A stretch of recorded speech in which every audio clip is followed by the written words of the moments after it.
Hello, everybody, and welcome on the French Breaking Through, episode 6 of the Zodiac Killer mystery. Today, I have again the big chance to have Mr. Druzer, Ned Dehan, Richard Grinnell, and a new one on the panel, Ed. Ed, I'm going to let you introduce yourself for the audience. So, Yeah, go sure. ahead, my friend. My name is Eduard Versluijs, and I'm from the Netherlands. I'm a biology teacher and science teacher, and I have worked in the DNA lab 20 years ago. And yeah, I'm really interested in the Zodiac case for I think like 25 years now. So it's an amazing case because it's still not solved after all that time. And it's interesting that so many people are intrigued by it, even people that were born after the Zodiac's his first crimes. So it's yeah, and it's amazing to have me on your show, Jerome. So thank you very much. Thank you very much to you to accept my invitation because just by myself alone I'm nobody. But this is you who made the show. I'm just the host, and you do an excellent show and a great job all the time, and the audience, it's really excellent. So you are the star and the audience is the star. So I'm always happy to have great people here to talking and debate about any subject, but in the Zodiac in particular, it's really nice. So we have Ned. How are you, Ned? I'm doing just fine. Thanks again for having me, Jerome. And I think the audience mostly knows, but I'll share anyway. My name is Ned Dehan. I'm the host of Black Box Online Radio. Every Monday, I do a segment about the Zodiac Killer called Zodiac Monday. And if you are curious about anything over there, you can go to Black Box Online Radio, hit the like button, and subscribe, and follow along with some discussions. And I'm available at blackboxonlineradio at AOL.com. Thanks again, Jerome. Druzer, how are you doing? Doing just fine, Jerome. And Richard, how are you doing? Hi, Jerome. Fantastic. Thanks. Excellent. So we will start with Ed because he is the new one. So we'll start to like he's a professor in science, in biology, and he knows stuff about DNA.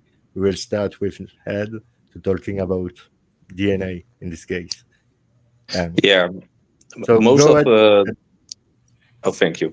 Most of the times I read online about the Zodiac case, people are really discussing about the DNA. It's like a holy grail for some people. And normally I say yes, of course. In forensic science, DNA is very important. It's like the 100% proof that someone did it. But in the case of Zodiac, we have some slightly problems. First problem is that most of the evidence, the chain of custody, isn't very well done. We can't be angry about them, about the cops, because yeah, it was the 60s. But if you see how many people treated or handled the evidence, and sometimes without gloves, so that's a big problem. And even if we can find the true Zodiac DNA, then we have still problems because maybe he wasn't in the military, maybe he doesn't show up in any database. So the problem is, where do we stand, and how do we know where we stand? It's very it's much speculation at this moment because the San Francisco Police Department isn't really giving out much info about the DNA they have found. No, on my understanding, they have a partial DNA profile. Yeah. And what you can do with what we can do with that, because I don't know anything about DNA. So with a partial, Yeah, a partial fingerprint or a partial DNA print you can use to expel suspects. you can't use it to use it as saying you're the guy, because what I saw is that they had um, five they have 5 points they see, and normally you have to use 10 or 11 markers. That's the right word. So they have 5, so that's a partial print, and you can exclude it if you see someone else with markers that aren't the same.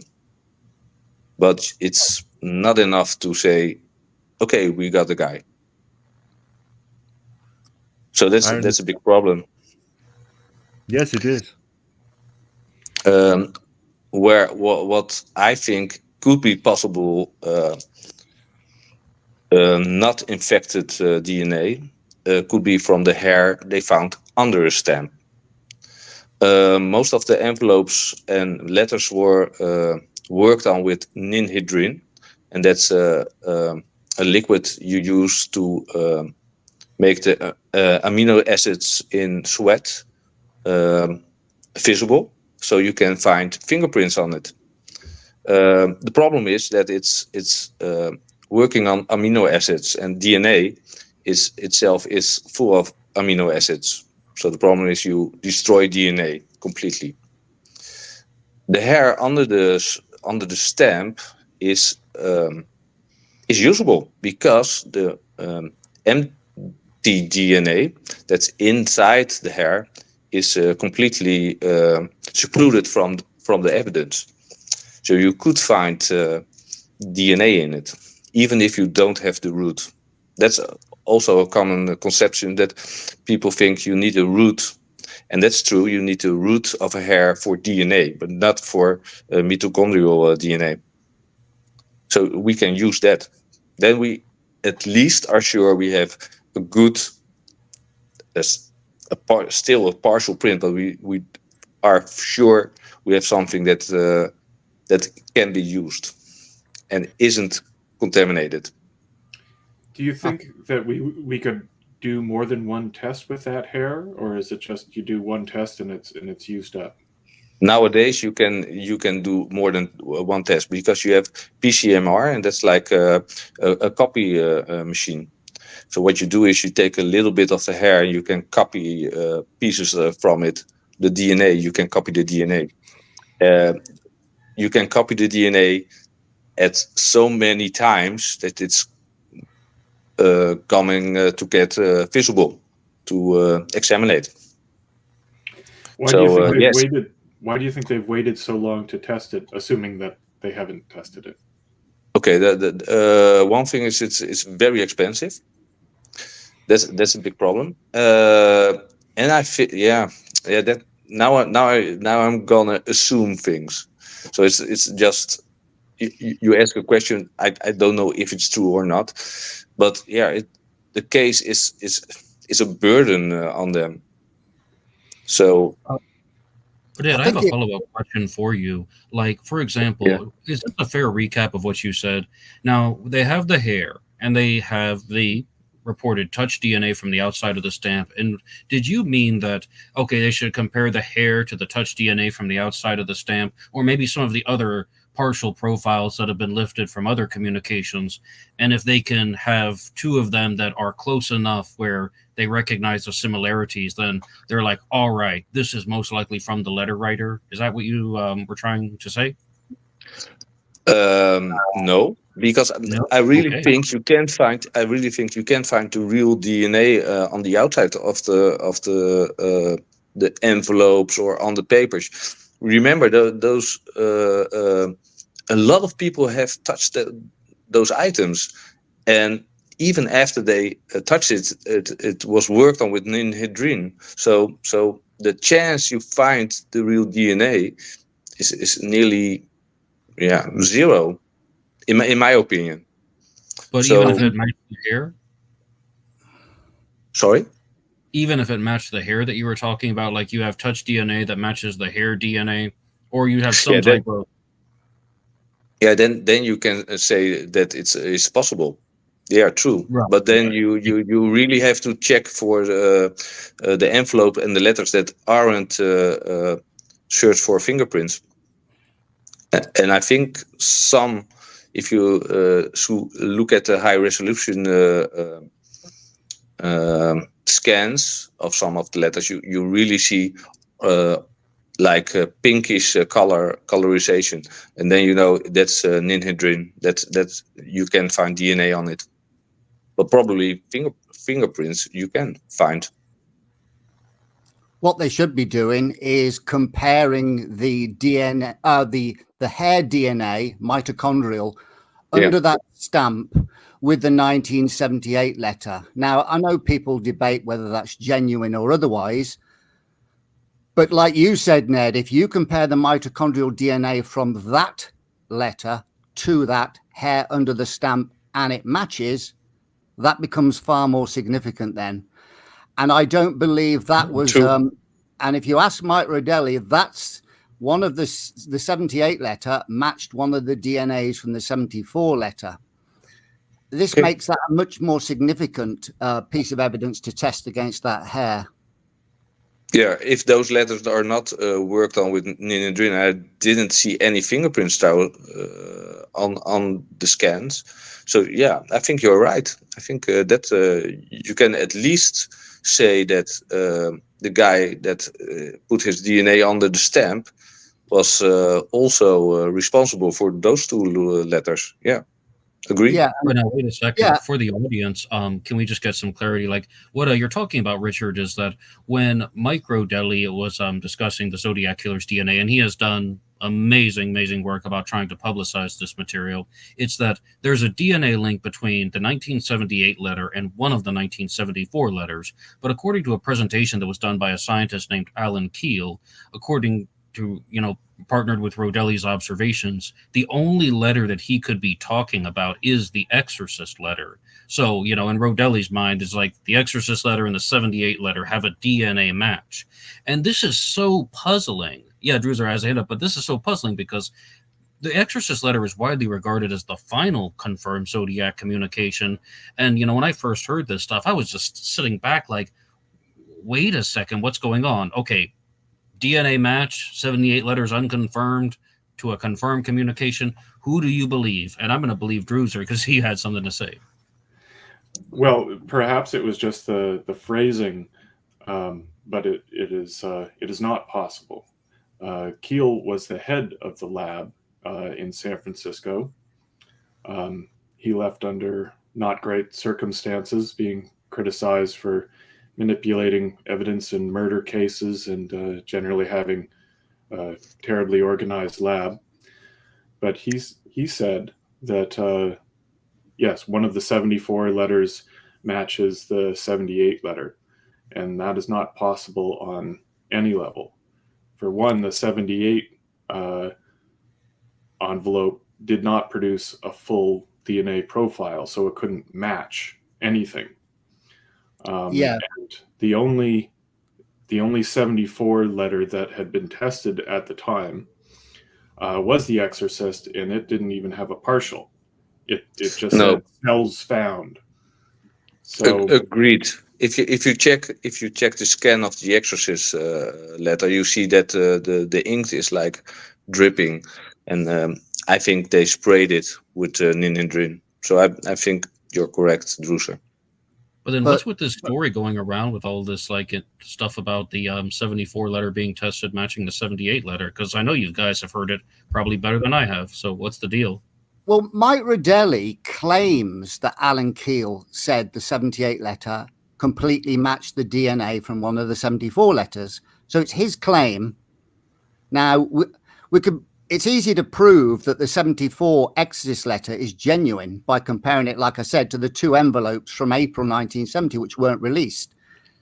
The writing on that Exorcist letter envelope matches perfectly with the dragon card, which means if the dragon card is genuine, which we know it is, then the Exorcist letter is genuine. And if that matches what the 78 letter, which Mike Rodelli claims that the Exorcist letter is the most likely one to match the 78 letter, then they're both from Zodiac, which means if the 78 letter's got DNA, then it's been licked. So that contradicts totally Mike Rodelli's stance on the DNA, where it was with tap water. He's arguing against his own reasoning. He's making assumptions. Now, it is true that we have literally no evidence that the stamps were licked.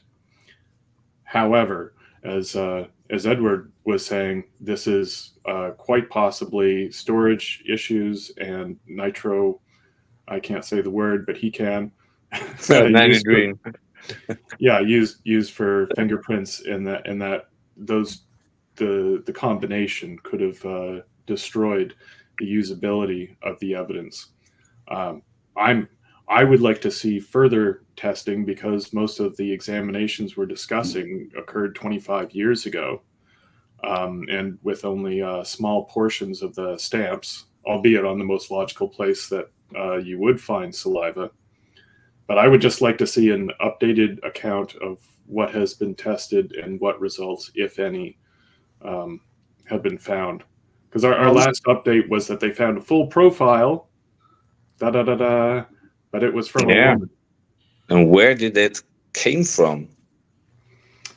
I believe it was the July 31st, one of the first letters in the first letter set. Okay. Really?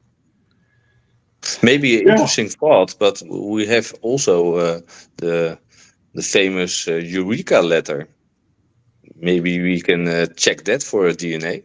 Unfortunately, the stamp used for that was a sticker, a self-adhesive sticker. So it wouldn't have had to been licked. Now the envelope flap, perhaps, though, if it was sealed with saliva. But I tend to think that they didn't get anything from that either, because when they were trying to determine the likely sender, they didn't seem to be doing. They compared samples that could have been from this suspect to the Zodiac letters, and I don't know. They did not do a thorough job. They did not conclusively obtain a DNA sample that was 100% confirmed to be from their suspect. Well, you've seen the DNA list, haven't you, Drew?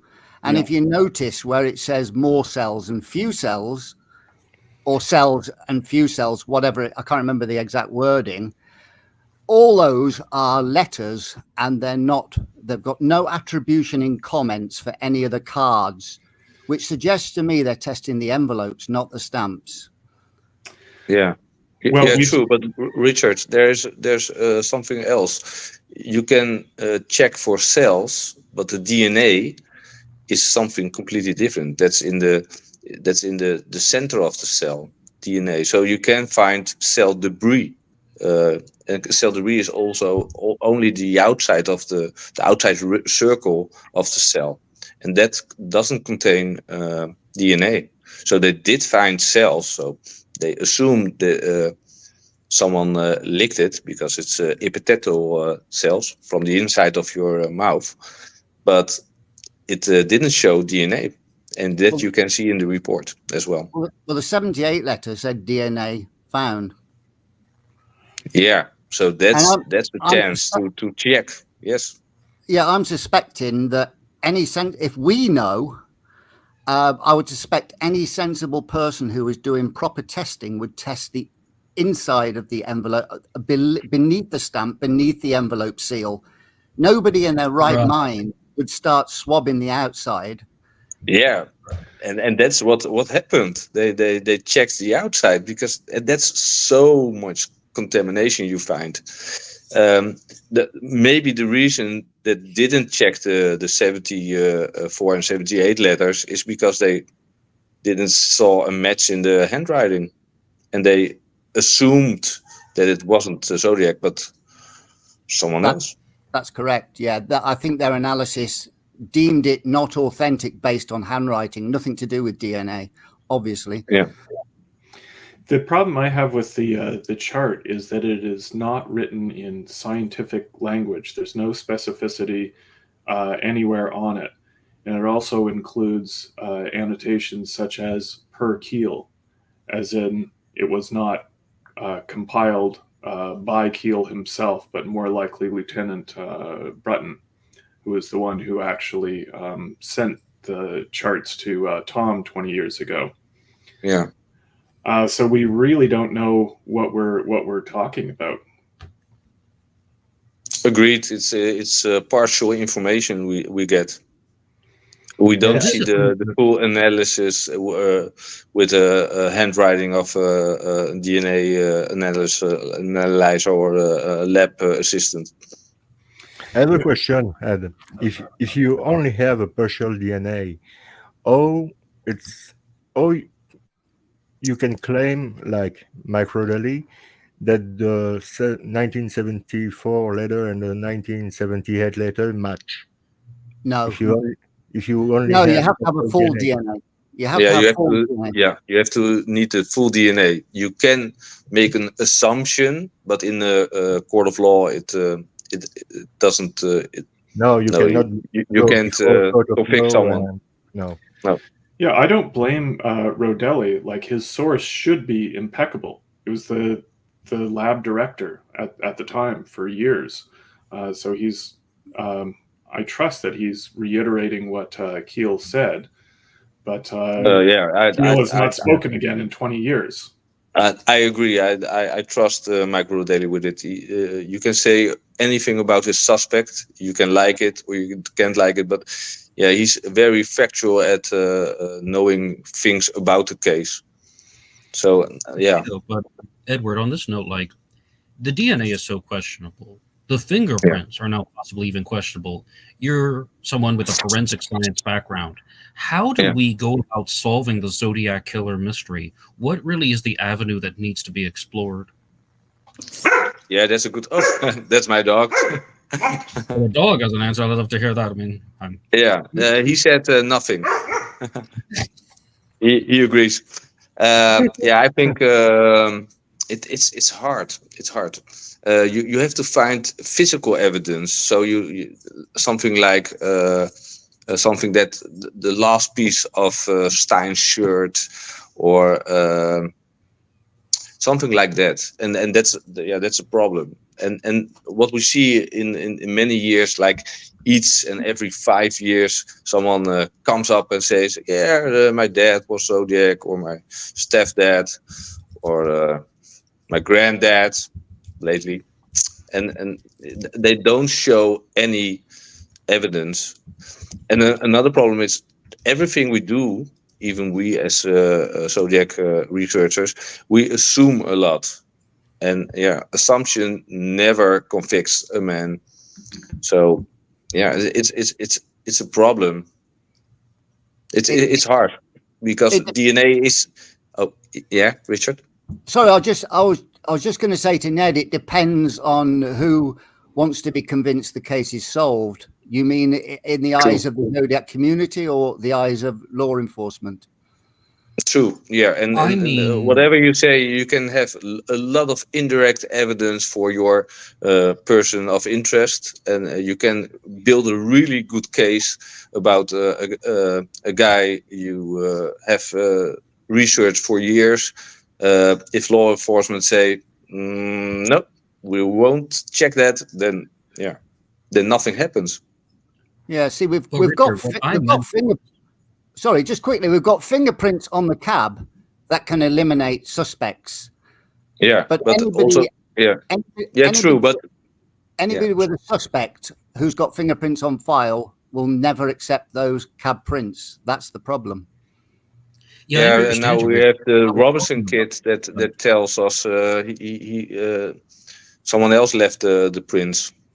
So yeah, it's a problem because what I see is that in time, when time progressed, stories change, and yeah. We also have the problem that we have dozens of prints from the Napa phone booth, some from the car door. There's some on several of the letters, some with a visual similarity. Whether that means anything, we don't know. But because none of them match, and it really doesn't make sense that Zodiac wasn't wearing gloves. So The I don't bloody think that fingerprints. Yeah, I think the that the prints in blood on the taxi cab, which are partials, I'm confident they're from the killer. But Yeah. the others, I am not. The fingerprints on the cab in blood are a timestamp connecting him to that point in time.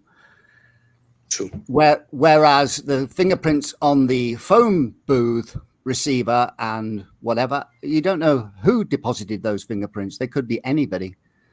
More interesting is probably the car at Lake Berryessa, because not many people will touch other people's car. So if they find fingerprints and it's not fingerprints from Cecilia or from Hartnell, then you can start asking yourself the question, whose fingerprints do we have here? Yeah. The gas station attendant. Yeah, but Yeah. you can check that with the guy. Yeah. If you know where they always check their gas, and if then some unidentified fingerprint show up, then you can start investigation. I think, and the car is still locked away. I heard. Yeah, the Yes. car door, yeah. And you'd have to eliminate all their friends who have got in and out that vehicle over the last few Richard, weeks. you're making it hard for me. But you're right. Yeah, it's true. It's true. Yeah. Ned, I think you had a question. Oh yes, no. Richard just asked me a question though. How did I mean about like solving the case, and what type of convincing responses did I expect? I was talking about something in line with the Golden State Killer ending that we saw, maybe even the Long Island serial killer ending. And of course, there are going to be people in the Zodiac world that say they've solved the case. But when the Golden State Killer case was solved, Paul Holes openly stated that he thought there were better suspects than Joseph DeAngelo. But hey, the forensics clearly indicates that it was this person, that he was the perpetrator. And it was almost universally accepted that DeAngelo is the Golden State Killer. The same thing is happening with the Long Island serial killer mystery. And this is the stuff that I want to talk about over and over again. We can see how the media is sharing the stories when they've actually caught the killer versus this is just the latest suspect that's getting pushed around, whether it's Richard Hoffman or Gary Francis Post. So I would definitely look more for solving the case to that level of proportion when law enforcement makes a very clear statement that they've caught the guy. Yeah. Guy, do you think that the law enforcement keep some stuff for them? Yes. Like 110%. I think they are holding back loads of things. And we have to go back to those cases I was just talking about. I did numerous episodes about the Long Island serial killer, and I never once heard the name Rex Heuermann until he was arrested. He wasn't on any of the suspect lists and the Long Island serial killer websites, catch list and all that. And, it's like they were trailing the guy for a very long time. They're waiting for him to throw away his pizza crust in a garbage can, more or less. So, yes, I think the law enforcement is holding back loads of things with the Zodiac Killer mystery. And it's probably stuff that even Tom Voigt doesn't know about and that even Michael Butterfield doesn't know about. And I know that's an unfortunate answer that people won't want to hear, but that's what I think. I agree with you, Nat, and we were talking just before with Ed about that. And yes, maybe the Zodiac is somebody we have never heard about him. He was maybe not in the Navy or in the military. He was not maybe what we think. And I know this is not what the public and the audience want to hear, but Yeah, maybe he doesn't show up in any database, and maybe the guy is dead and cremated, and we will never know.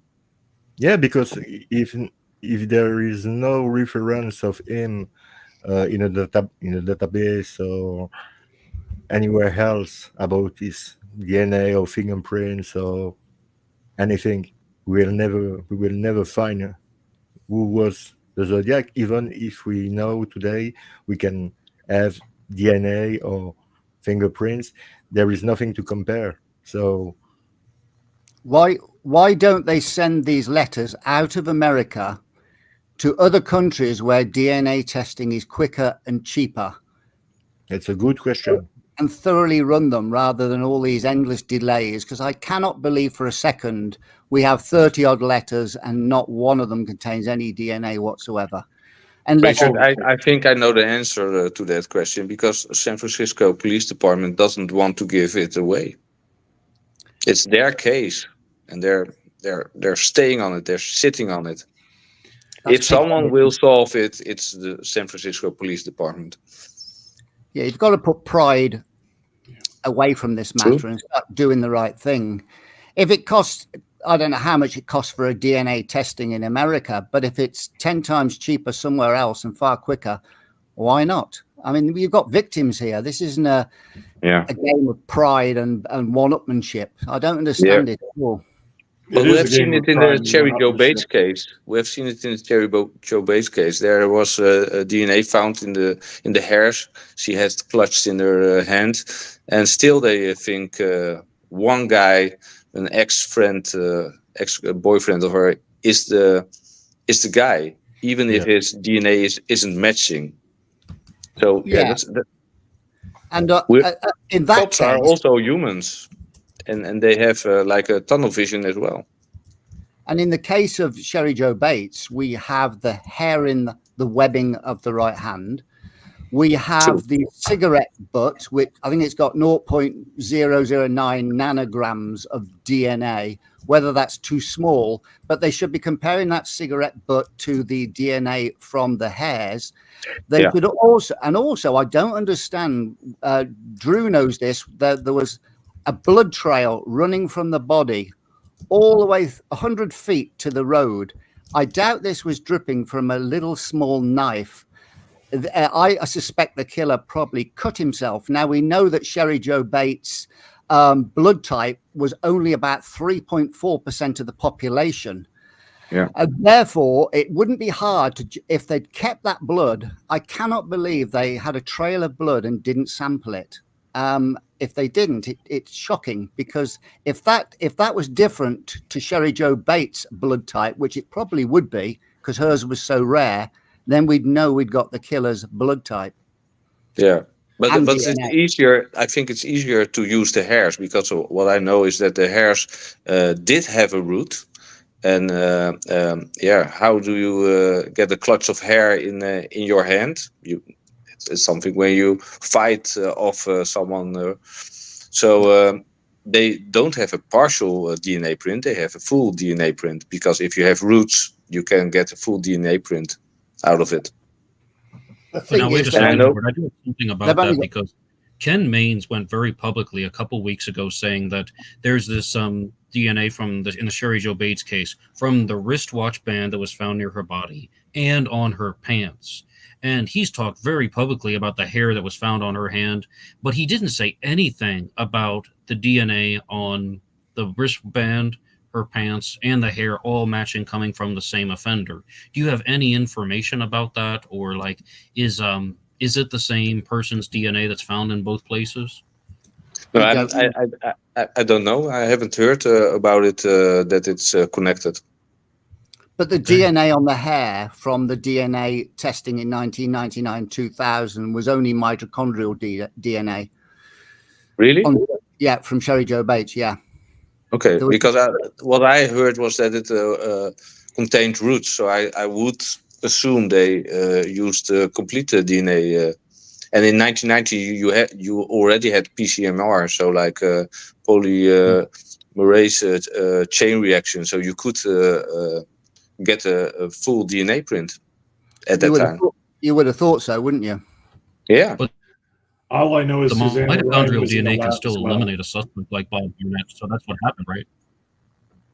Right. Yeah, you can exclude suspects because it's a partial print.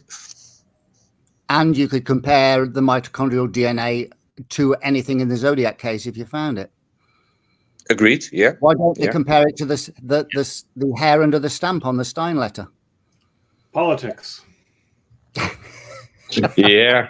It's true. Because you think so? Yeah.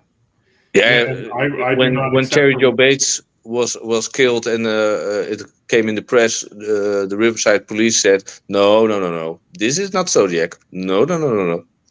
We have our own suspect, and they kept him for years as their only suspect.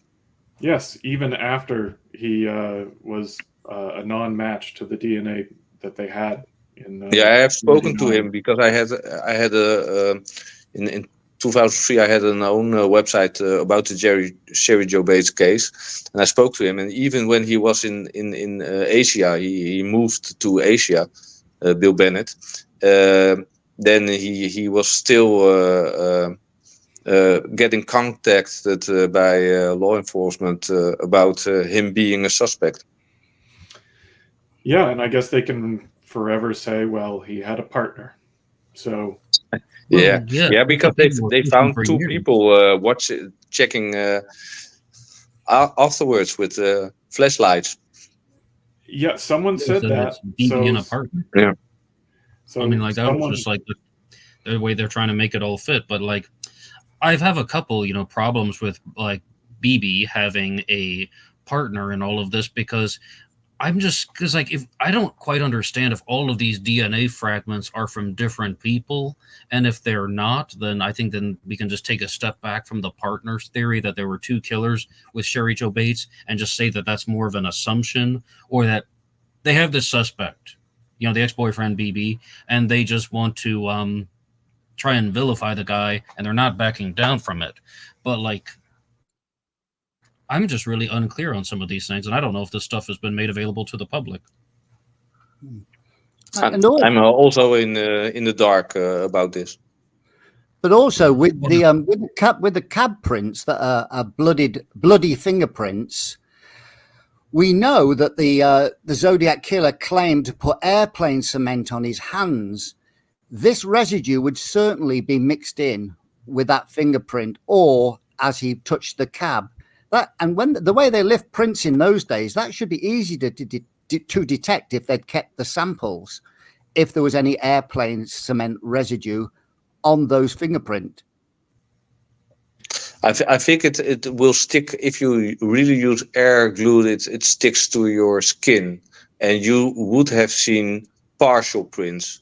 And the fingerprints in blood aren't really partial. I see complete fingerprints, but because they are like in blood, they can be fake. they are partial. The ones that That's why they are partial, because it's in a liquid. So the amino acids in the sweat are mixing with the blood. Right, but that's a perfect example of a test that we'd like to know if they've done and what they've found, and they have said nothing. No, they keep the public in the dark.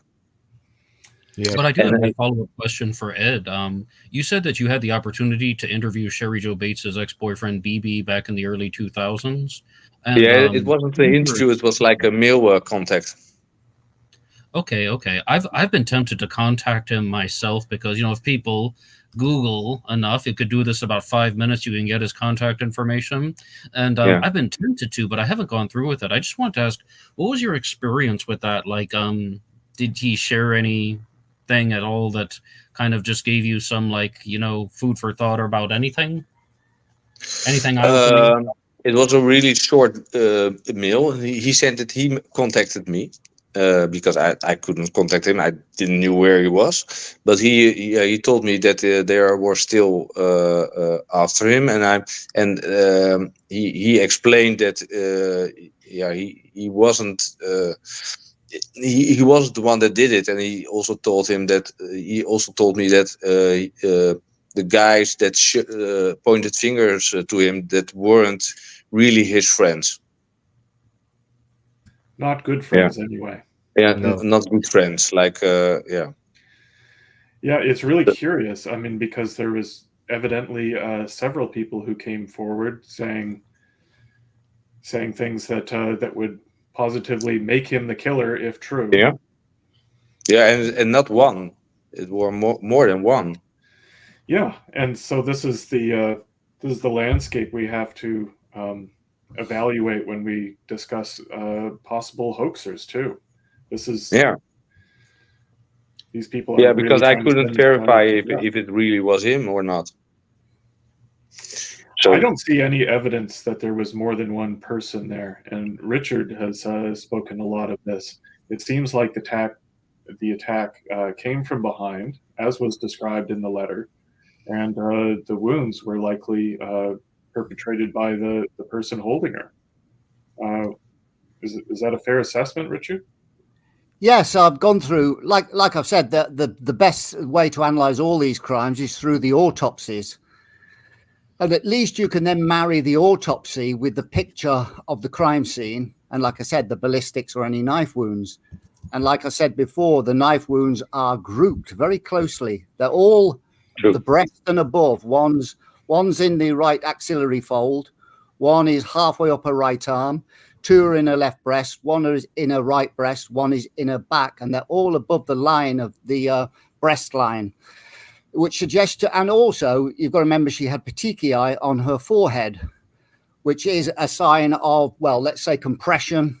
I wouldn't say necessarily choke hold or bear hold, but and also she had on the main prominences on her face, she had 3 wounds, one on her lip, on her upper jawbone, on her chin, on her cheekbone. And that suggests she was then thrust forward after he'd stabbed her the initial few times, thrust her forward, stabbed her once in the back. Then she screams, a muffled scream maybe, and then he slashes her throat while she's on the ground. That's my interpretation of it. And that's why the straw bag was found with her. That's why she was able to reach back and pull his hair, and why she was able to scratch probably his face. This all suggests close contact. There's no way, if you've got a killer in front of you and he's running at you, trying to stab you, like I said, these injuries are going to be much more akin to the Cecilia Shepherd one. They're not going to be measuring the size of the knife blade, which you'd expect more in a controlled attack. And also, who reaches out to a killer swiping at you with a knife and starts grabbing his hair? That's not what you do. No, and I agree with you, Richard, because what I know is that she also had cut marks on her hands, so she tried to defend herself. And normally, if you have 2 guys, one grabs her with arms behind her, then you don't find those marks. So I agree with you. It's most logical to say there was one assailant, one attacker. Yeah. Yeah, and she had 10 wounds on her right hand, which would be expected if she was right-handed. She's got 2 on her left. Only 3 of the wounds on her hands, though, are wounds that I can predict, maybe 4 at most, from a knife.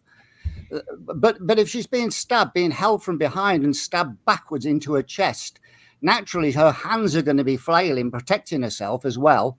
She's going to get injuries to her hand trying to protect her vital organs. So that's why you've got wounds on her hands. You've got 3 cut wounds on her hands. You've only got 5 wounds to her upper torso. Yeah. That marries up with a very short, brief attack that probably lasts no longer than 10 seconds. I originally thought this attack was prolonged, but it was probably no more than a handful of seconds. Yeah, and would you say that the marks on the face probably indicate a punch or a kick? Which would be very good evidence that the confession letter is indeed from the killer. That's why I'm changing my mind now, Drew, because I believe when she was pushed forward, you can see where the watch is. It was just behind us, and then she's pushed forward in front of that watch. I think then her head impacted the ground, and at some point he kicked her before he bent down and stabbed her in the back. That's why you've got, I think it's a 2 centimeter oblique cut to her upper left lip without damaging the teeth. So it suggests to me a sort of glancing blow, maybe, or not a blow significant enough to dislodge her teeth. A slap? Well, it's a cut through the entirety of the lip. Okay, so no slap. So it's a forceful blow, Maybe forceful enough to knock her teeth out, but since it didn't knock her teeth out or dislodge them in any way, suggests to me it was a glancing blow, which, if her head was on the ground and he kicked her from the side, may suggest that glancing blow. Yeah, because of the fall, maybe. Because of there was a scuffle on the ground. There was a what on the ground? Yeah. There was evidence. There was a really fight. In the sense, they saw a lot of markings of a fight. Oh yeah, the ground was dug up. Now, if she just ran away from an assailant, I wouldn't expect the ground to be dug up. But if she's being held and she's kicking her feet into the ground and thrusting backwards, I would expect the ground to be churned up. Yeah, and her face was face down. Absolutely, yeah. When they found her. Yeah, absolutely. I have a question, a scientific question, which is horrible, but it's scientific. Ed, about the stab wounds on Cherry Jo Bates and the blood she has left. How many times do you think it happened for her to die? Wow, that's a huge question, because every human being acts different in such a way. So it depends on how many movement a victim makes, because when you move really a lot, then you bleed faster. Particularly if you the aorta or the head vein, if you hit that, then you have like a fountain out of your body. So it's hard to say. What I would say to that is none of the wounds were very deep. There were two that nicked her lower left lung. The one on her back hit her T7 thoracic vertebrae. None of them were deep enough to kill her. Well, immediately anyway. Maybe in period of extended blood loss over a period of time, yes. But immediately, no. But if the lungs get full with blood, then you can't breathe. So then you're dying a lot faster.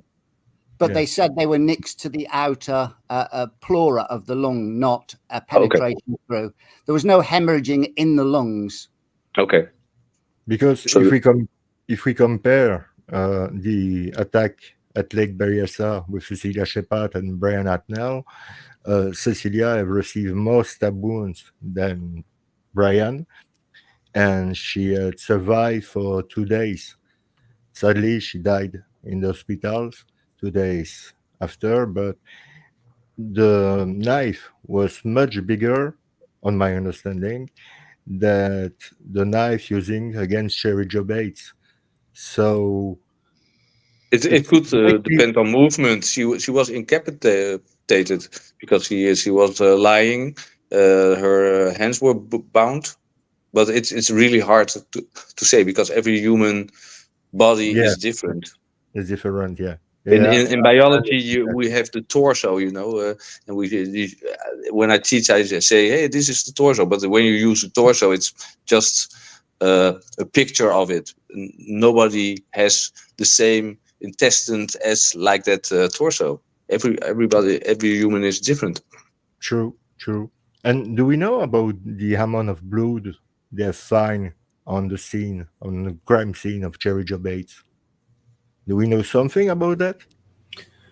Well, that's the big question. Is there was an article, as Richard described earlier. Yeah, there was a long blood trail going from the crime scene to Terracina Drive, but we don't have the police reports to confirm that.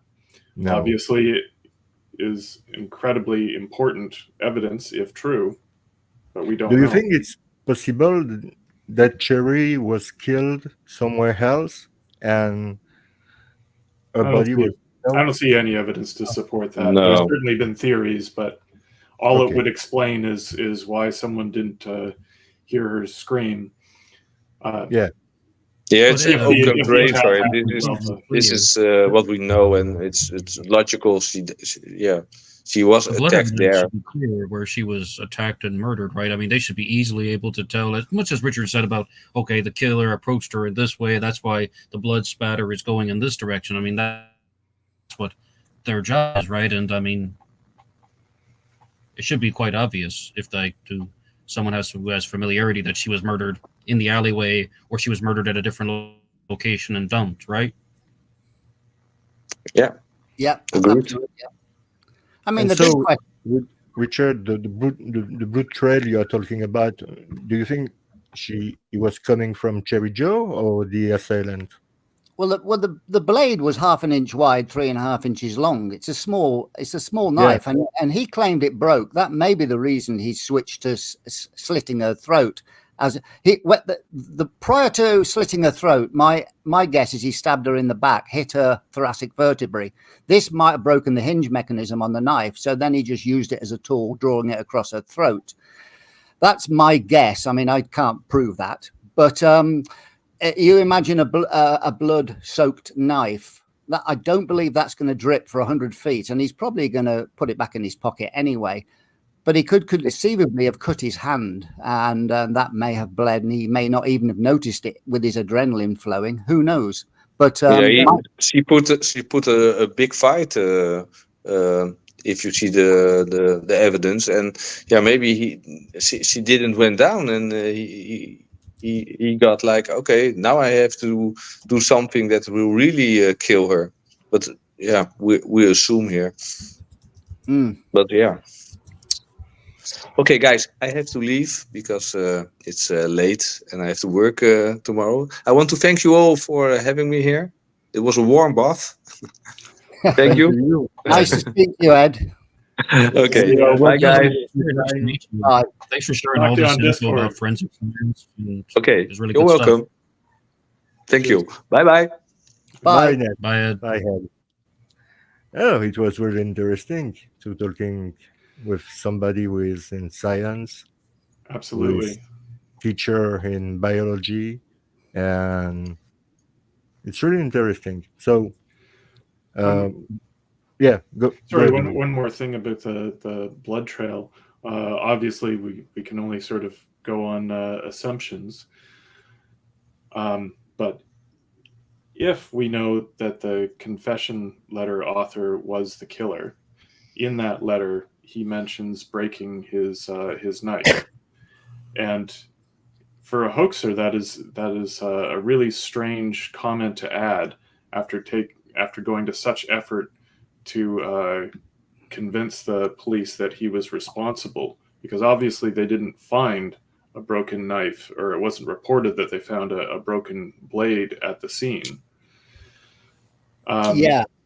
But also, wouldn't you expect a hoaxer who was a braggart, as that letter showed, he was proud of what he did? Wouldn't you expect a hoaxer to have suggested he killed her with a big knife?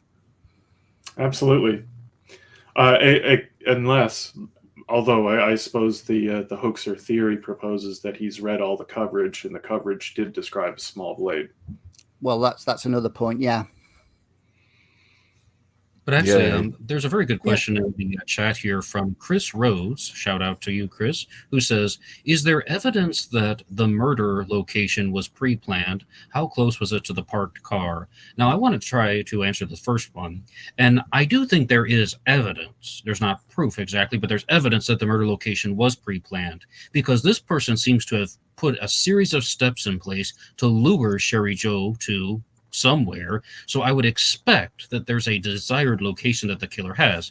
And again, like Druzer said, I think the Riverside confession is authentic. There are just too many things that indicate that that person was actually the killer. You know, manipulating with the car and talking about that, pulling the wire from the distributor. And that indicates to me that he probably knew that he wanted to get her to that specific location because of a lack of visibility. I mean, it's not 100% certifiable, but I would expect that that's what happened. But I do also appreciate this comment here from Megan, who said that there's a lot of testosterone on the panel. And there's another one from Gorilla Train saying, how about getting a woman on? And I just want to point out that, yes, there are women who follow the Zodiac Killer mystery. And, I've talked about how I've wanted to interview Kelly Marshall for a period of time. I mean, I wouldn't even mind talking to Ann Penn again. So, I mean, some of these guys might have a problem, but it, we'll definitely try and interact with more people in the future. And I'll just turn it back to them. Yeah, Yeah. absolutely. And any woman is welcome on the panel, and there is no problem with that. I know there is a lot of testosterone there, but it's not my fault. In terms of her vehicle, her body was 100 feet from Terracina Drive, and from Terracina Drive then up to her vehicle was about 75 yards. So it was about 30 or 40 yards past the library entrance. So we had 100 feet to 75 yards. That's the entire distance. It's about 250. Well, 75 yards is 150, 225 plus 100. So 325 feet in total from her vehicle to her body. But now, Richard, then again, I would also think that means that, to answer Chris's question, that's suggesting that the location was pre-planned, because I just think it's about moving to a more secluded area, getting away from, where the car was parked, being afraid of being noticed. And that's kind of a substantial distance, actually. This definitely isn't something kind of like 10-second, 20-second ruse that was put on, no matter whom the killer was. But yeah, that to me suggests... It boils down to the disabling of the vehicle, whether you think she was targeted. I do. I mean, I think she was a specific target, and people have brought up some interesting possibilities about how, okay, it wasn't the ex-boyfriend. Maybe it wasn't even somebody who knew her that well. Maybe it was just somebody who's kind of like prowling the campus looking for a victim, and they just chose Sherry Joe because of her appearance. Maybe it was a lot more opportunistic than we think, I mean, maybe she had a real intense stalker for weeks, and this was, someone who zoned in on her. So there are multiple possibilities, but I think Sherry Joe was specifically targeted. Yeah, and me and Drew had an interesting discussion in the sense that if he was the killer, and you could work that out from the confession letter, the fact that he was then suggesting he was killing her around 6:30 or shortly after she left the library.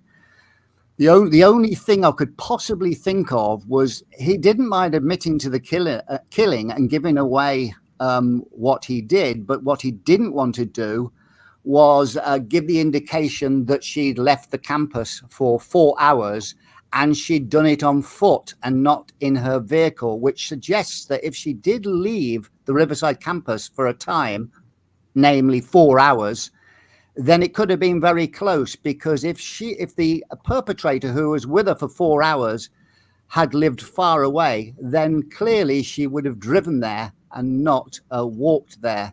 So it may have been a ruse to detach himself from being connected close by. A bit. Go on, sorry.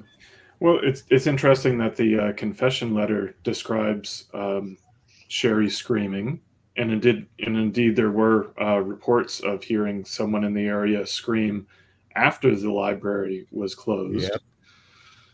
But you'd think that if someone was screaming while the library was open, that someone would have heard it. But without actually being on site, it's hard to really make that determination about what could be heard. The scream was 10:30, and the scream was heard from the Sherry Lynn apartments, which was quite a distance away, from what I gather. That was by Magnolia. If the confession letter author was the killer, then the scream at 10 o'clock may not have been from her. But he is saying that she did scream, and no one heard, I guess. There is a lot of detail in the convention letter. A lot of details who show that that's a highly possibility that the writer was the killer. Yeah, and For a lot of me, suggestion that that killer went to school with her or knew her personally. And it seems to me that if it was written by the killer, that he would provide no such details. and Well, yeah, in the but I letter, think though, in the letter, she calls her Miss Bates. What kind of people call could call her Miss Bates if is with her at the college? Not not a student, maybe a professor, or He implies he's a student, so I think he wasn't. That's as now far as people I have can brought this get. to my attention before, just saying that if somebody thinks that they are superior to the victim or that they are more mature than the victim, they would do something like that, like call her Miss Bates. The specific examples were from Lake Herman Road and Blue Rock Springs, when the Zodiac is referring to them as the kids at Lake Herman, the yeah, girl on the 4th of July. They're like, correct. maybe it doesn't mean he's substantially older. Maybe he just thinks he's more mature Yeah, or better than them in some way. So with Miss Bates, they could have easily been the same age, and he's also doing this in somewhat of a mocking way, because no matter what, whoever wrote the Riverside Confession is mocking somebody, because that's yeah, what that confession is all about. Yeah, I killed her, and she went to the slaughter like a lamb. Now I'm stalking other girls. That person is Yeah. definitely trying to make a mockery of the whole situation. And yeah. also, No, he's talking about dating her in high school and rejection, and I stalked this girl, and also he's putting the emphasis on the crime around 6:30 or shortly after the library opened, to center the focus back on the Riverside campus, maybe, whereas the answer probably lies somewhere else entirely. If I was the killer, I don't mind admitting to it, but I'd rather focus the emphasis of the crime somewhere else and not to around the campus where I maybe live and maybe where she went for those 4 hours. yeah, and Well, now, Richard, there is wait a second. I mean, you said, though, that like the Riverside Confession talks about dating Sherry Jo Bates. I mean, it talks about getting brush offs from her. I mean, how exactly do you mean dating? Do you mean like this That's person what. actually gonna? No, you're right. That's what I meant, brush offs. But he's trying to give the impression he's of college age, maybe, or somewhere around there, to be able to date these people. And so he's trying to focus it back on the Riverside campus, like he's maybe one of them. And again, like I said, focusing the time more to when the library was opened and centering the focus back on library personnel or people who studied at the campus. Right. This is what I would do if I was completely the opposite and I wasn't anything to do with the campus and I lived nearby. I would want to center the focus away from where I lived. it makes sense. Well, certainly. It's just, I mean, I think by brush offs, that might indicate that this person didn't even necessarily know Sherry Jo Bates. Well, he knew of her, but she might not have even known his name or something like that. She might have just been some girl that he's looking at and she's not paying him attention. And I guess that was more or less the original idea that I had formulated. I don't even know if they would have been on a first name basis. I just think that the confession indicated that the killer had an infatuation with Sherry Jo Bates for a particular reason, and he wasn't getting the attention that he wanted from her. I mean, it's an interpretive thing, but Richard, like, do you think that the killer knew Sherry Jo Bates very well and she knew him very well? I think you're right in your first assessment. I don't think it was a close friend of her, but it may have been an admirer, an unhealthy admirer, or a stalker, somebody who was on the fringes of her world, and maybe drew an unhealthy obsession, and hence maybe, if you believe the vehicle was disabled while she was in the library, this tends to support that she was targeted. We hear nothing of any problems she had before this happened, from what I can understand. So this was probably unhealthy obsession, as you've stated, Ned. I tend to agree with that too. I mean, she was a striking young woman, and she had a very recognizable car that was either lime green or mist green, and she worked at a bank, and she went to church. And I think this fellow may have known, or may have seen her previously. I think the crime was premeditated at least a couple of hours in advance, but probably not until that day, because no one would know that she was going to the library that Sunday evening. Yeah, But I should and point out that. Go ahead, just Richard. quickly, my only problem I've got with my idea is if the killer was the writer of the confession letter, and I also think he was the author of the desktop poem, it means this killer has access to that storage room or that facility. Would a complete stranger on the fringes who was stalking her, who was nothing to do with the college, enter the college to write something on a Riverside desktop? I doubt it. Mm-hmm. Well, I can answer that, though. But that's because I don't believe the desktop poem was authentic. I think that it's talking about some very different subjects, and it's not really just because of that. Like, I think the handwriting is somewhat similar, but as you know, we've had Ross on the panel before, who does very good breakdowns of these things. The desktop, it was found not in the library, and it's also not found. It's found like in a music room that's been put into storage. So. I mean, I know that we're going to have some disagreement. It's just, for me, I think it's very different content, very different writing style, and also that aside from the similarities in handwriting, to me, it's just like a morbid poem that a teenager wrote as, just kind of like a form of expression as opposed to admitting to murder.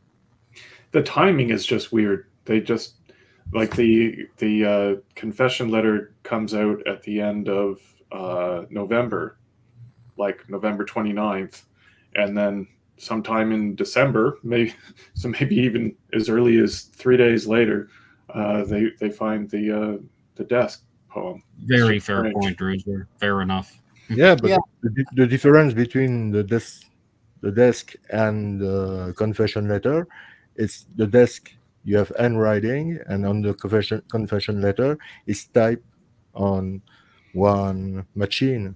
So if we assume after that it was the Zodiac, you can make the comparison with the handwriting on the desk. Okay, but you cannot make a comparison with the confession letter, because when I read the confession letter, I see a lot of details about the crime, about Cherry Jo Bates. He names her, and in the Zodiac letters there is no such thing. He never tell the name of the victim. He don't give details.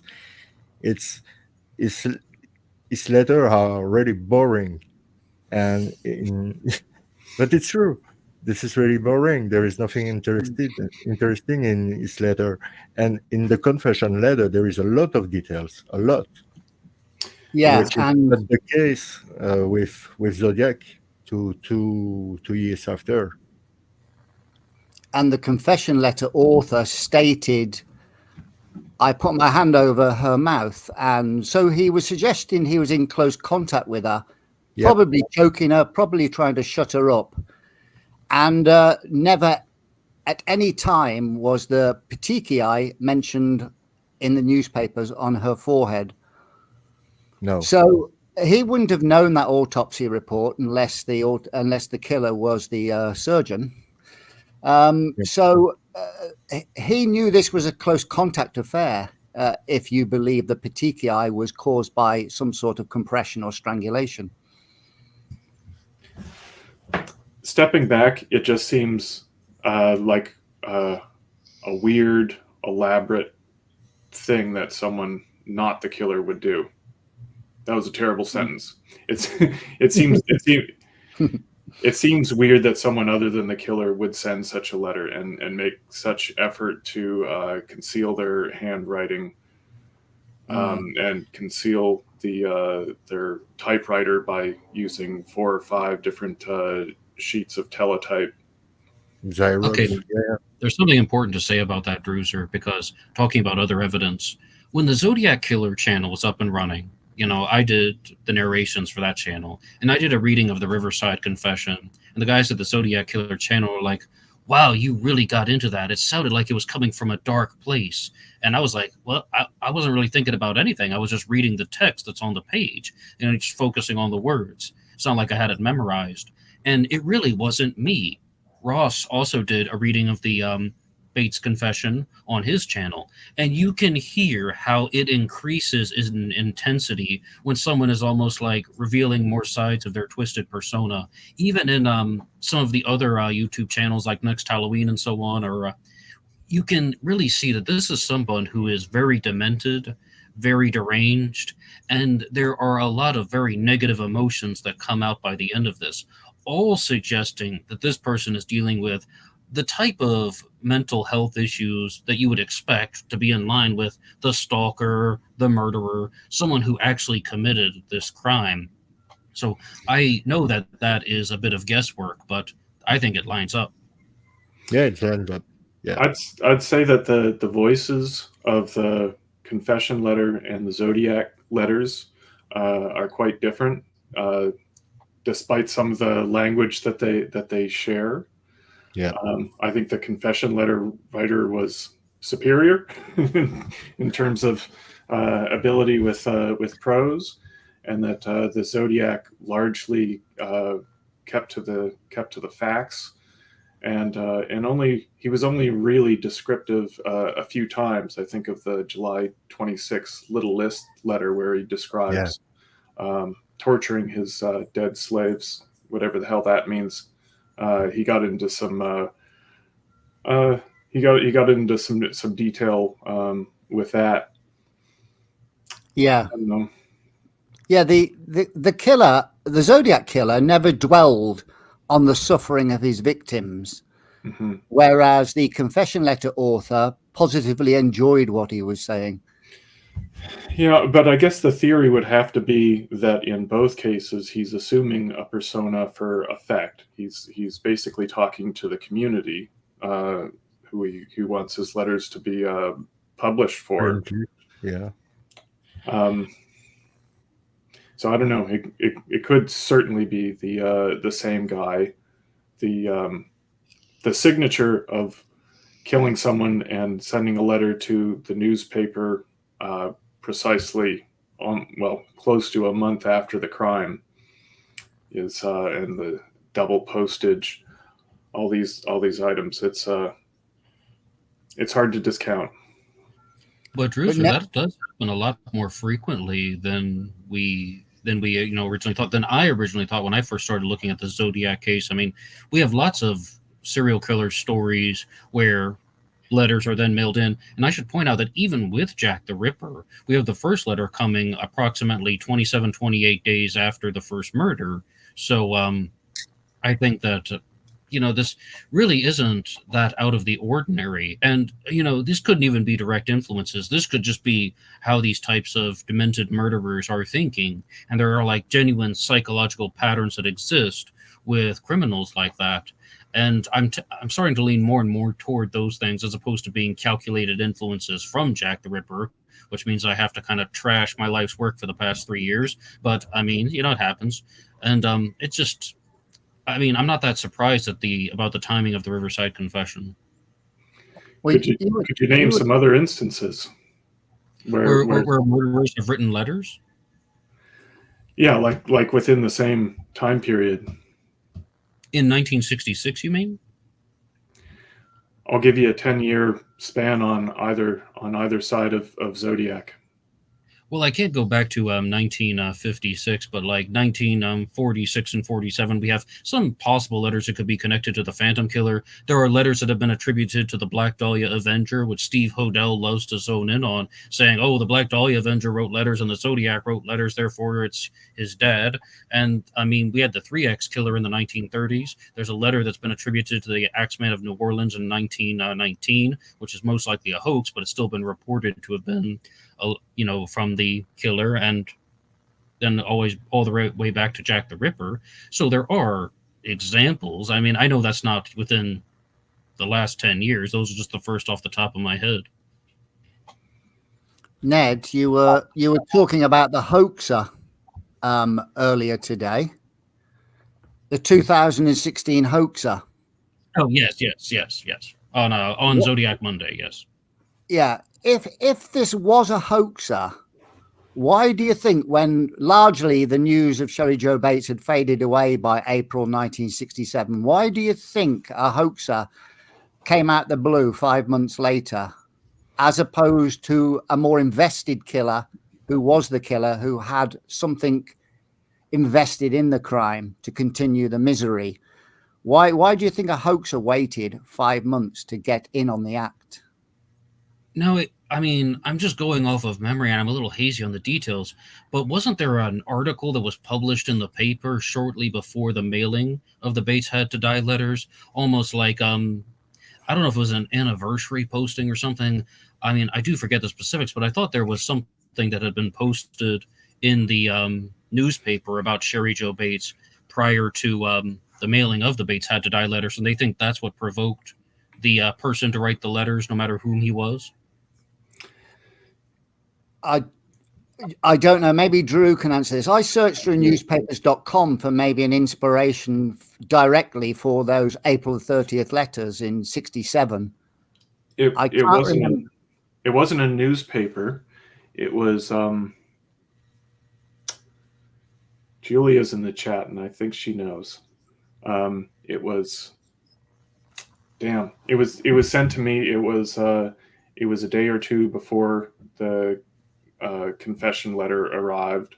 It spoke of the reenactment. I remember the publication had the word night in it, but was it a magazine or like a periodical?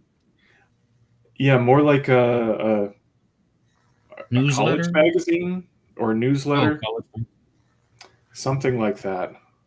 When did that come out? April 1967. Yeah, I believe so. I'm not sure if I can find it quickly. See, that would be interesting to find, because if we could pluck the wording he used, i.e. there will be more Bates Had to Die, from that publication you're talking about, the sort of thing that Zodiac would do, recite wording from a recent newspaper or magazine article, that would be really interesting. Yeah, I don't think there was a dead hit like that, but it was a lengthy feature article, and it would be extraordinary timing if not related. Even with that aside, some people might not forget murder stories or something like that, and the idea just hits them like a lightning bolt out of the blue. Like, let's say hypothetically there was an article and the person who wrote the Bates Had to Die letters wasn't aware of that article. That's not completely unheard of for people to do something like that. But no, that's kind of why I thought that was something that triggered the person to write the Bates Had to Die letters, no matter whom he was, even if it is like the real killer, hypothetically speaking. What's this? Night Times. This is from November 1966. Yeah. And obviously you can't really read it, but that's what the cover of the magazine or whatever it is. Can you put it up again, Druzer, so we can see now, because we're big again? Yeah, so it's going to say Night Times Extended Day Division, River City College. Oh, yeah. So it's Night Times, and is that like is that a university journal or something, or college journal? Something like that. I don't really know. Like my university put out like our journal or something. It's kind of like for artistic writings and so on. You wouldn't call it a magazine because of the way that it was presented, but at any rate, I think the author, be it the killer or a hoaxer, likely read that, and they live in the area. Whoever it was, that seems like something that definitely would trigger somebody to write the letters. And I've definitely got a lot of pushback for saying that I thought that the Bates Had to Die letters were written by a hoaxer. But do you guys want to challenge anything that has been put into the press release that was issued by Riverside PD about any of the phrasing, about what they're talking about, who they're referring to, and like, are they referring to the hoaxer? Are they referring to the real killer? Because I got some pushback for that as well. They continue to say the letter, and at some point, they were talking about the letter that they received back in 1967. Yes. But in other times, they're talking about the anonymous letter they received in 2016. And when they say they confirmed by DNA the individual, surely they're talking about the 2016 letter, and that's why it took them 4 years to identify this person. So when they say they have a DNA match, surely that is DNA extracted from the 2016, found through genealogy. And yes, they do not have anything from the letters, despite what Ken Maines says, to actually match the two people. I mean, if they did, they would have said so. Maybe this is somewhat assumptive on my part, but that, I mean, Tom Voigt even wrote this out in the comment section on Black Box Online Radio.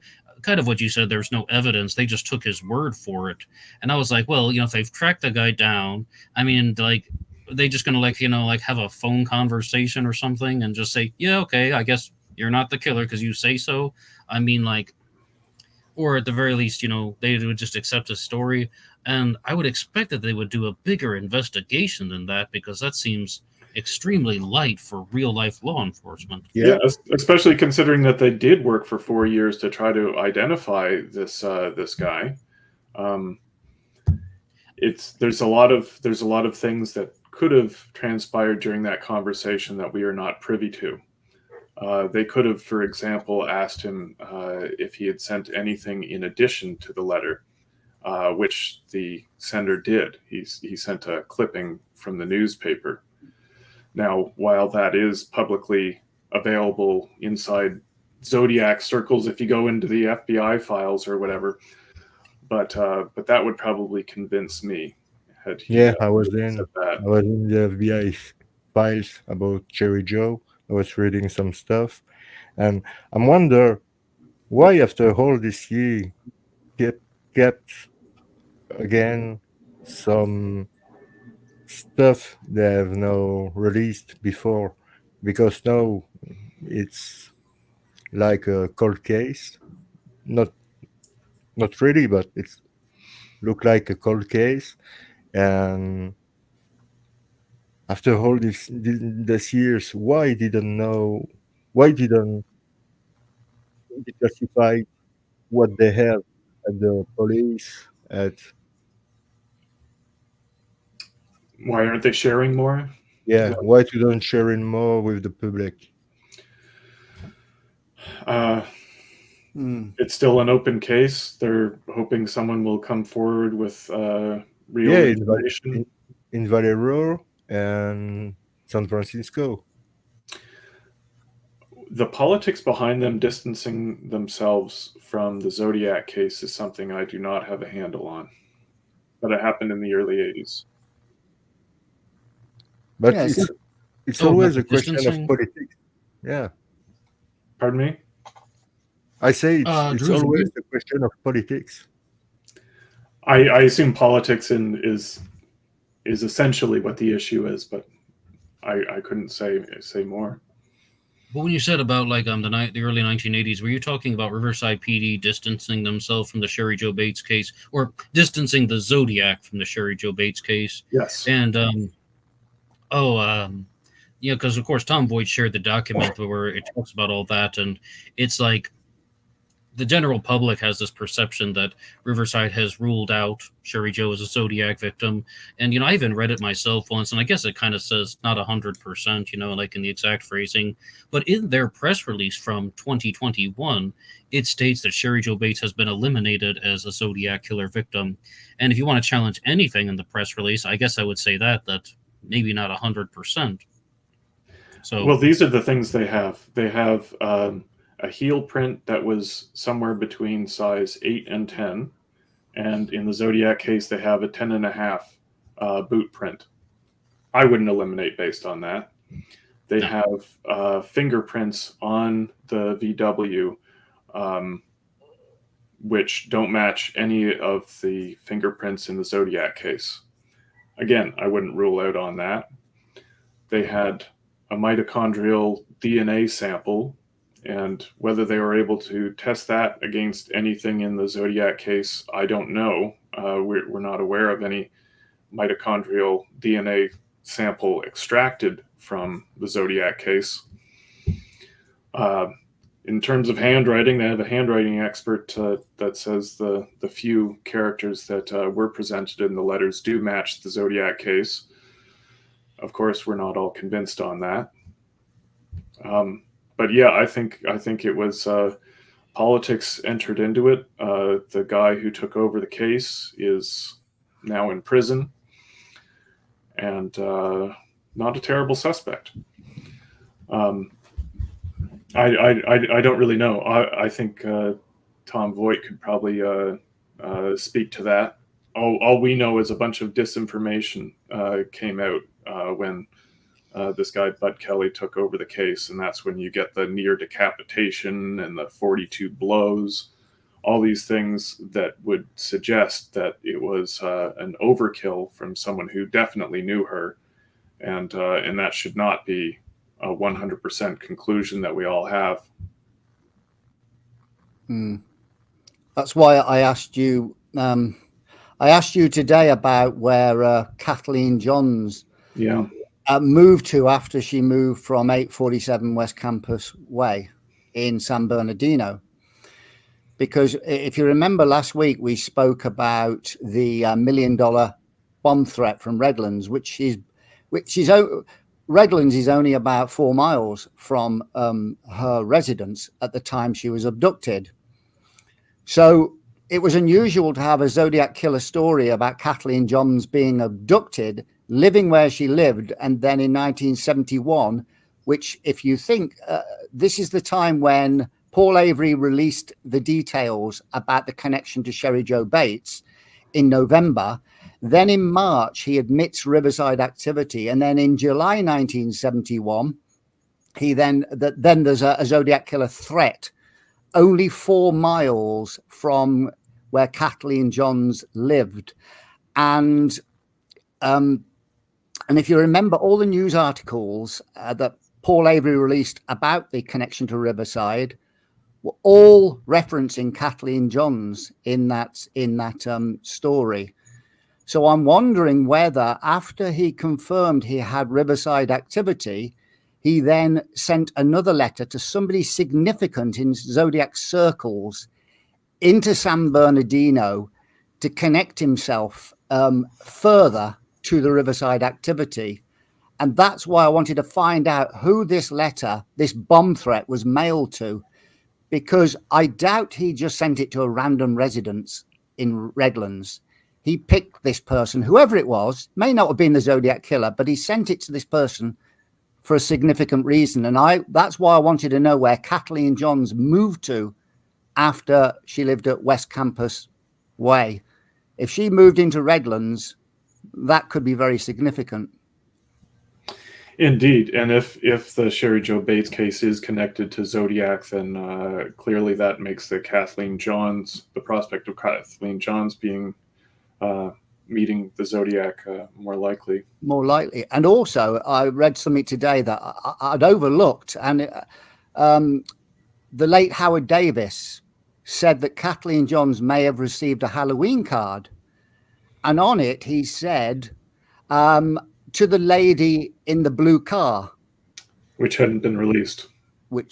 And remember, that's the exact phrasing that the phone caller said to Daniel Williams, to the lady in the blue house. That's right. I mean, take away house and car, but you've got to the lady in the blue in both instances, which I found quite curious. Yeah, indeed. Yep. We actually had a question about that that you'd showed us before we went live, Jerome. about Daniel Williams. About Danny Williams? At the beginning? Wait, because there is a lot. Oh yeah, there are a lot now. I think I have it Actually, I on my have some really phone. good questions in the chat anytime you guys want to do this. This one? Same So poster. right after that. That this one should be addressed as well. There you go. Do you think the Daniel Williams poisoner was the Zodiac Killer? Is there any hope of learning more about the Daniel Williams poisoning? Richard knows more than anyone, I'm sure. Oh yes, but this is definitely going to be one where Richard can start, and I guess we can follow up. Well, what we know is, all we know is that there was somebody making sinister threats to Daniel Williams from about October the 23rd, right the way through to November the 5th, just before the obviously the two letters arrived. They started off with sinister phone calls. He reported a stalker wandering around. By November the 2nd, somebody broke into his house and put arsenic in his 7-Up drink, I think it was, which was enough to kill several people. On November the 5th, somebody rang, I think, the Martinez Police Department and said, "I'm going to kill that man at 1234 Bush Street." So this was a prolonged threat over 2 weeks. And the language used by the phone caller who was threatening Daniel Williams married pretty much perfectly with the language used at the very start of the bus bomb letter. And you said he lived at 1234, what was it called, Bush Street?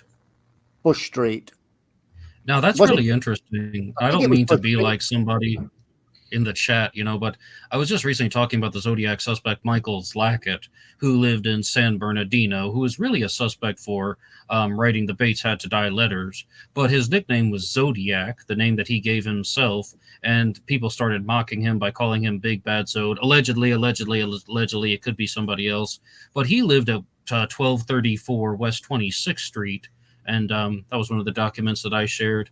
So, it's odd. because I was just, I mean, I hadn't heard that about Danny Williams before, that was his address.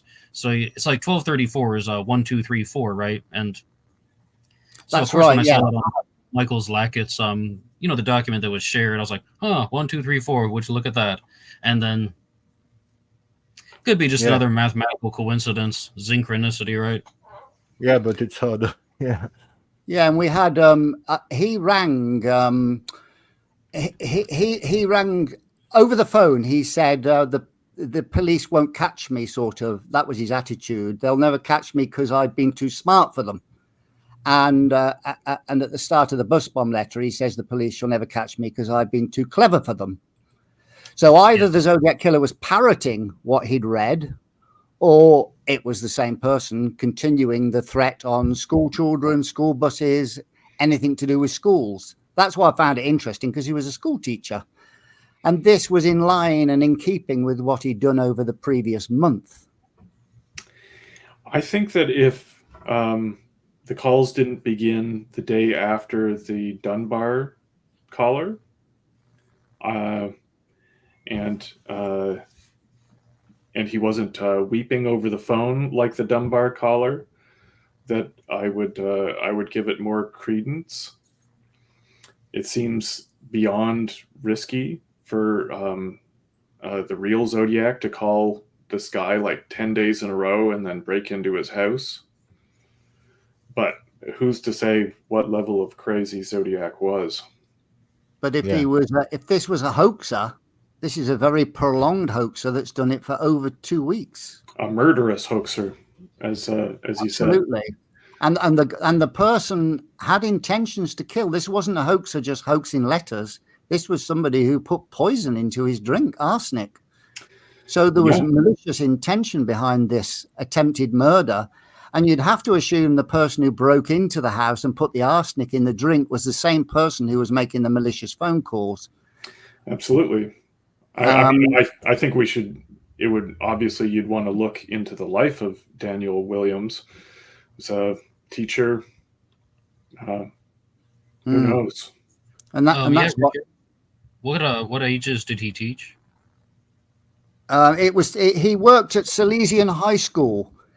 So high school teaches what? I don't know exact ages in America. I guess that would be like maybe 14, 15, all 16, 17, 18, all like ages 14 to 18, perhaps, in America anyway. Yeah, so he targeted. Well, my theory is he threatened to blow up. He actually threatened to blow up. He threatened to Martinez School, not the Richmond School. But it doesn't take much extrapolating. That he clearly, my guess, knew that he was a school teacher. My question was, how did he find out he was a school teacher? Because if he didn't, this is a coincidence that he's targeting a school and a school teacher just after he's threatening school kids and school buses. So the threat on a school is relevant, I think, in this instance. Yeah, Zodiac or not, whoever perpetuated it is almost surely in Daniel's life, I'd say. Yeah, and also what you got to remember, Ned, is in the bus bomb letter, he didn't say I have killed 7 people. He said up to the end of October. Well, why up to the end of October? Maybe it's an ongoing threat. He's still not satisfied and he hasn't killed Daniel Williams yet. That was my supposition. I know Craigle has a different opinion to me, but that's the reason I thought he wasn't specifying a number 8 yet. He was saying up to the end of October, I've killed 7. It like an ominous threat, because obviously the bus bomb letter arrived on November the 8th. So we've got 8 days there. What's he doing in those 8 days? Yeah, I think whether the Zodiac was involved with Williams or not, I think that illusion is bang on. It makes so much sense. For Richard, what would you make of people who are in the psychological profiling world that would say it's very odd for a serial killer that's going to go from shooting victims and stabbing victims to switch to poisoning? And it's not just, an off-the-cuff statement. It's like, there's a lot of Jack the Ripper world where there are some Jack the Ripper suspects that are serial killers, that were serial killers, like the Lambeth poisoner and the Burrow poisoner. And the biggest arguments that are put against them is, well, that doesn't match up with conventional psychological profiling. And I mean, I agree to a certain extent. I always have to hold out that nothing is impossible, right? I mean, but what do you make of all that? Well, I don't abide by this MO stuff, because I always say, imagine he didn't send a letter and a shirt piece with a Stein crime. And I turned up and I said, Ned, I think that murder of that taxi cab driver in San Francisco was a Zodiac killer. You'd say, don't be stupid, Rich, because that doesn't follow his MO. I'm not that harsh. I don't abide. The Zodiac Killer was so varied in his letters, his cards, his ciphers, everything he did. The first 2 crimes, the third crime, the fourth crime are all different. I don't think you can compartmentalize the Zodiac Killer into a modus operandi, which is why I don't buy it when people say he couldn't abduct a single woman like Kathleen Johns or Donna Lass because he'd never done it before. Well, I always use the same argument. There's the first time I do something. There was the first time I had a bacon sandwich, but that was me who had it. It wasn't somebody else. There's a first time for everything. And I don't think we can say just because the Zodiac Killer hadn't done it in 3 or 4 crimes doesn't mean he'd never do it. Exactly. We don't have the data set. And people often conflate modus operandi with signature. Truly, the modus operandi changed with every crime, at least slightly. It seemed to evolve in many ways. The signature being the same is that he tells the cops and the newspapers about it. Yeah, I mean, what do you think, Ned? I mean, putting aside the Sherry Joe Bates crime scene, I would say this is one of the more likely Zodiac crimes, but it's not a murder. Have you any? Daniel Williams? Well, putting Daniel Williams aside for now, because it wasn't a murder. and putting away Sherry Joe Bates because it was 1966, which crime outside the canonical four do you think is the most likely to have a Zodiac attachment? I mean, did you say like I can't use anything before 1966? Well, let's say from the time that the July the 31st letters arrived, by the time he committed his first crime at Lake Herman Road, for example, subsequent to then, which crime do you think is most likely to be a Zodiac crime that isn't part of the canonical four? That would be the disappearance of Donna Lass. And a lot of this is because after the discovery of her remains and the identification of Donna Lass, and because I read ZodiacCiphers.com, I can see, like that you pointed out that there could be some very clear reasons to show that the Pines card is actually talking about the real life murder of Donna Lass, no matter whom sent it. But, to say that's not an authentic Zodiac communication, we have a few leaps that we have to do. Now, if I could say something before 1966, absolutely the Domingos Edwards murders, Gaviota Beach and all that. But you said something after 1968. I would say the disappearance of Donna Lass. And for the longest time, I mean, you've heard the show that I was just saying, I didn't think the Zodiac would abduct anyone. He wasn't an abductor. He was, the sneaky lover's lane killer. But there is some more evidence that indicate that maybe he did indeed abduct Donna Lass. And I know this stuff isn't even hard evidence, but let's look at Donna Lass being at Letterman General Hospital in 1969, moves to South Lake Tahoe. And then if the Zodiac could have been following her, or has this type of infatuation with her, like we've said about the stalker of Sherry Joe Bates, maybe he was indeed stalking Donna Lass for some odd reason. That's my answer, though. So if it was, say this was the Zodiac Killer who had a hand in the disappearance and murder of Donna Lass, why do you think he waited 6 months to attach himself to this crime? Because I do think the Zodiac was scared after the Stein murder, even though he wouldn't admit that. He's talking about, I will not announce my crimes normally. I'll disguise them as routine robberies and accidents. I do think that he was somewhat scared of getting caught. He was aware that he came very close to getting caught. So he's not going to do the thing anymore about, I'm going to state some facts that only I and the police know. He's not going to regularly mail in pieces of bloody shirts. I am the murderer of Donna Lass. To prove it, here's a piece of her bloody clothing. He's going to do it in a sneakier and more covert way, or even in a way that keeps us guessing. Yeah. It was pretty typical of Zodiac to wait a period of time before claiming his crimes in letter form. I think whether he committed the Sherry Joe Bates murder or not, he probably wanted to wait to see whether all this renewed attention actually brought some progress in the case.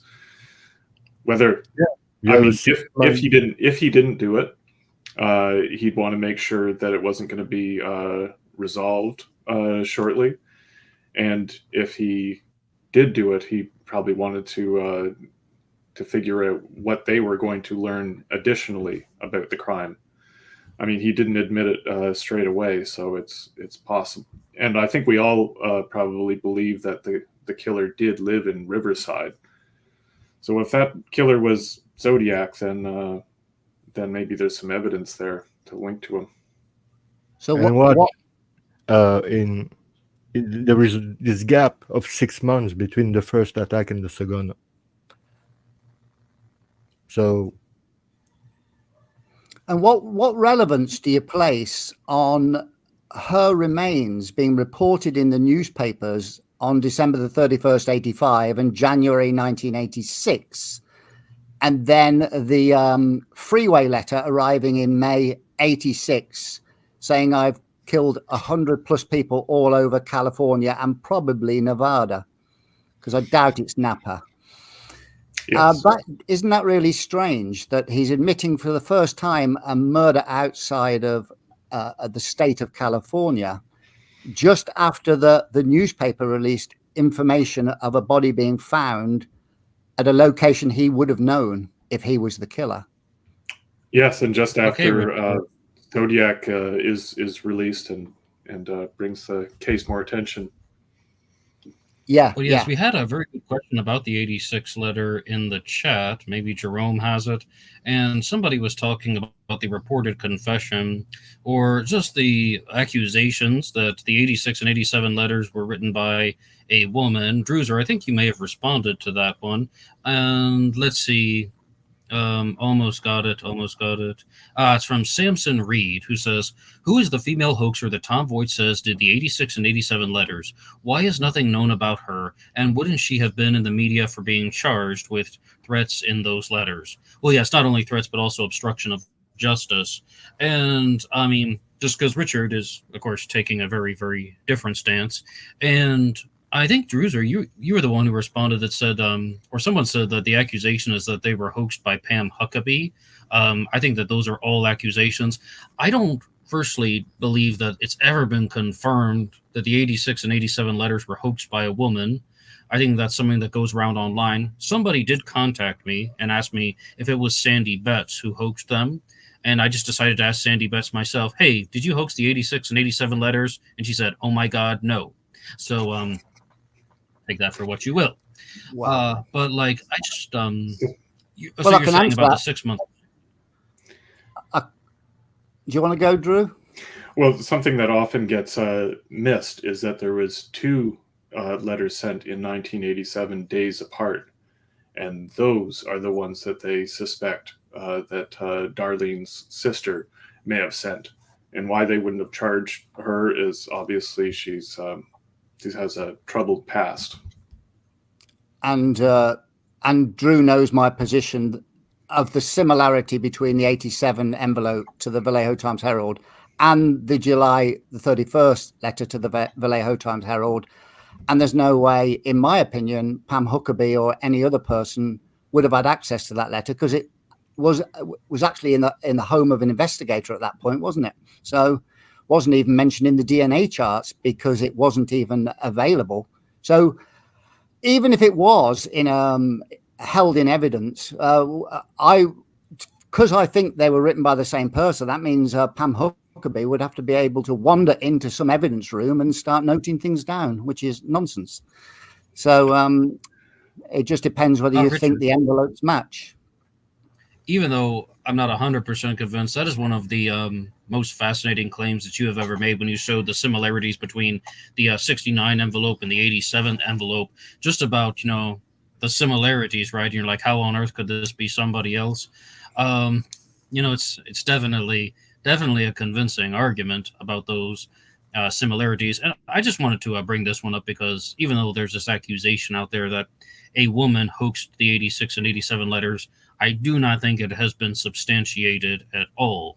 Now, you asked though about about the 6 month time gap between the discovery of Donna Lass's remains and the 100 plus that's mentioned in the 86 letter. Anything's possible, but I've always just thought that there is a direct reference to the Sacramento freeway murders. No, I mentioned the 6 months gap between the Donna Lass being abducted and the arrival of the Pines card. That's what I meant. Okay. Well, I mean, I think that if that were indeed the real Zodiac, then he would definitely just be keeping some strong distance between himself and other things. And, well, I mean, let's say hypothetically, what if it is, what I said, that he moved to South Lake Tahoe? He's even stalking Donna Lass. What should he say? "Yeah, I'm the Zodiac Killer. I now live in South Lake Tahoe, California. How's it going?" I mean, that would definitely just put a spotlight on himself and have a higher chance of getting captured. There's no guarantee that Pines card details her burial site, like I pointed out with the measurements. I understand that. But what I do find odd is that you can make a serious measurement case for a card created by somebody who in theory, hadn't got a clue about the abduction of her and where she was found. Not only, like Drew said, around in the snow. She could have been buried anywhere in the town. She could have been incinerated. She could have been thrown in the river. This person mentioned pines. He mentioned around in the snow. She was found by pines around in the snow. All the measurements line up. It's funny that this can be done accidentally by a hoaxer. This is what I find curious. And now, was it Stephen Holt, for that matter? Could be. We Well, actually I got mean, some of his handwriting, but he was only 18 at the time, I think. I'll show it to you later. Well, Stephen Holt obviously he wasn't an estate agent at the time, was he? But he would have probably had that in mind if he'd gone to university, because he went. Yeah. And that's why I found it very curious that he put the Boise advertisements of condominiums, which is effectively real estate, onto that card. So whether he was an estate agent at the time that Pines card was sent, to me, is irrelevant. If he had an interest in becoming a estate agent, this may have been something that piqued his interest and may have governed his actions, choosing that advertisement to place onto the Pines card. That's me working overtime. I'd really like to know when Holt graduated from Berkeley. That's something that has eluded us. Just to have some frame of reference about where he may have been in 1970. In 1971, he was listed as residing with his parents in South Lake Tahoe. They'd owned property since '67. But yeah, we do have a bit of a gap there in Holt's history. And isn't it strange those sleeping bag murders were by the university he went to? Yeah. Right next to it. It is. You know what I mean? July the 4th, 1970, those sleeping bag murders. Yeah, truly reprehensible crime. That was right next to that UC, what was it called? UC Berkeley, wasn't it? Berkeley, yeah. Was it Berkeley, yeah? I think so. I'm not But sure. the beach where they were found was right next to that campus. So that was another curious little link. But I don't know whether he was there at the right time. Yeah. We have about a 4-year gap that we can't quite account for yet, anyway. What would you like to move on to something else? What were you thinking of? Yeah, absolutely. And just before, I've made an observation, and tell me what you think about that. Between 1971 and 1974, I think, I'm not sure, that's why it's just a theory, but I think the Zodiac had killed his own persona between this time. And I think the exorcist letter and the two other letter till the Red Phantom letter, so the 3 final letter, was talking about the death of his persona. But it's just my own theory. What do you think about that? Very defendable. Well, I found a connection because the one day before the exorcist letter was mailed, there was an article in I can't remember the newspaper, but it was in California, and it mentioned Japan and China, and it mentioned a guy called Cao Kang who committed suicide. He was high up in politics, and it mentioned the suicide's grave. So we have the connection of Japan and the Japanese Asian symbols at the bottom, the Mikado, which was set in Japan, and a day before the exorcist letter arrived, Cao Kang was mentioned in the newspapers, and the exact phrase "suicide's grave" was mentioned. Sorry, was that the Chronicle or a different one? What the newspaper? What that was in? What paper you mean? Yeah. I'd have to look that up. Keep talking, and I'll have a look. I would like to thank everyone for sure, but I would like to thank Jeff for his contribution, and Fire Pixie for his contribution, and Charlie to be the first member to have became the first member of the channel. Thank you very much. Thank you very much to everyone. And you In don't have Jerome, yes. go ahead. Continue. I thought you were finished. No, Excuse me. would like just to say you don't have to send money. It's I always say it's free. It's just for the seeking of the truth. But I cannot say anything if you want. It's and I really appreciate that, but it's there is no obligation at all. Go ahead, Ned. I just wanted to ask, what subject did you want to move on to next? We talked about a few things to discuss previously, and we have questions in the live chat. And which one did you want to do? As you want, like you want. I mentioned, though, that we had a requested topic from somebody named Scott, who actually sent this in for last week's episode, but it's one that we did not get to. And firstly, he says, "Hi, Ned. I enjoy your content on the panel discussions that have been on the French Wrecking Crew, and I would like to make a suggestion. I think it might be good if you and the other fellows focused the discussion and did a deep dive into the murders at Lake Berryessa and Presidio Heights in order to create the best and most clear profile of the Zodiac Killer available to the general audience.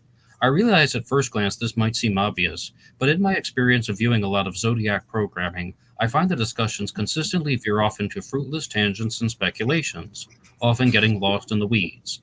The Zodiac case is tailor-made for these infinite digressions, which have been the cause of its notoriety and also the source of its sense of hopelessness in regards to finding a solution.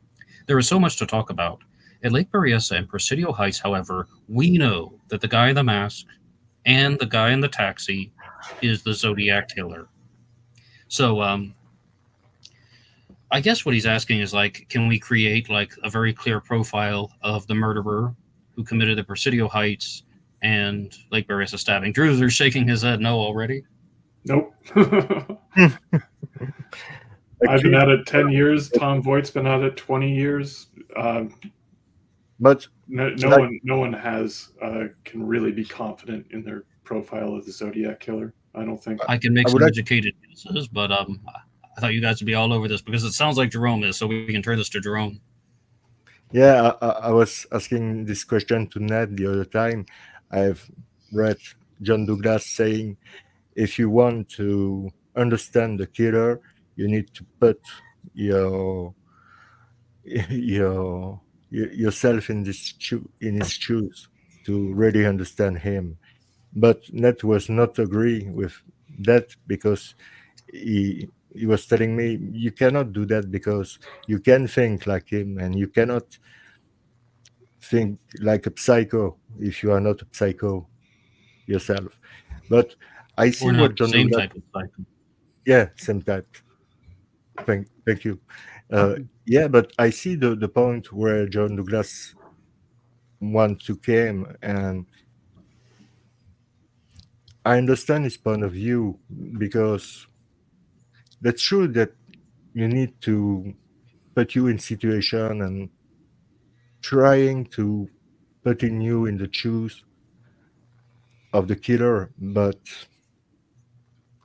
for doing that, John Douglas were ready and is really highly intelligent, and he had the opportunity to interview a lot of killer.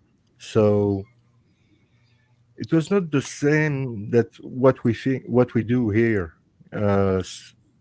So I think he was talking for himself, but I don't know, Druzer and Richard, what do you think about this claim of John Douglas? Well, since I'm a psycho, I'll tell you all about the killer. Exactly. But I think the crucial question, maybe to make some progress into Lake Berryessa, would be he clearly didn't go into a joke shop and buy this costume. No. So he either got it from somewhere he worked, maybe the theatre, or he created it himself. Now, if he created it himself, something inspired him, but also, if we believe what Brian Hartnell said, this costume was meticulously created. So we could learn something from this in terms of his skills. But the question is, why did he choose the costume? And has he got particular skills to create this costume, or even the will? And we why think, was Okay. and why was there a woman's DNA profile on the letter? On what letter? Yes. The 2021 result that I think was on the July 31st one. Oh, They said they got a full profile, but it couldn't have been the Zodiac. And then Tom later leaked Yeah, but that they said it was female. who's the source? Tom's source? Yeah, but who's that? That could be a complete buffoon, couldn't it? I don't want to mention things that can't be validated. I mean, I had a source the other day that rang me up and told me a bag of stuff. I mean, who is this person? Is he credible? I'd like to know some background. If you don't know it, you can't verify it. To me, it's meaningless. I agree. Well, it is meaningless, Richard, because all that's really statement said is just that, yeah, okay, we don't know who the Zodiac Killer is. We don't have the full profile of the Zodiac Killer's DNA. And I was like, well, okay, I mean, you found, female DNA, or you found the DNA of someone who couldn't have been the Zodiac. Back to the drawing board, back to square one. And I know that there maybe someone was conducting an investigation, but to people in our positions, that's not helpful at all now, is it? No, and was this person related to Alan Keel? We don't believe him, so why should we believe this person? True. I don't know. Well, I think, though, like Druzer was answering the question about a DNA profile, but I think the challenge question that came from Scott was asking more about a psychological profile, and Jerome even asked that to you guys. Like, what did you think about John Douglas's statement that says you have to put yourself in the shoes of the killer and try and think like the killer and how the killer would go through the steps? Like, Druzer, do you have a response to that? Well, I think all you can do is what Richard's been doing for the last 10 years is going through the newspaper coverage and trying to discern what Zodiac was responding to, just to try to get some frame of reference as to what his mindset was. Along those lines, the postcard that was sent on October 5th, 1970 with the 13 hole punches in it, there's a lot of reason to conclude that that was an authentic Zodiac communication.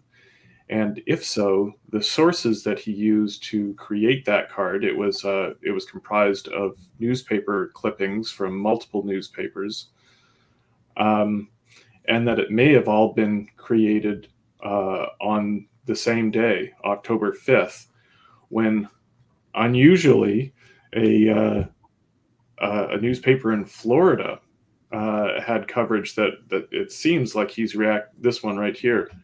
It seems like he's reacting directly to it. And if that's the case, then this is a fellow with a lot of newspapers at hand. Well, a good way of verifying that letter is the little list letter. As I've said, he quoted as someday it may happen. And he said, some of them I shall tie over anthills. He was talking about torturing his slaves in the future. And then along comes the October the 5th letter before the little list letter is released. And it says, some of them thought it was horrible.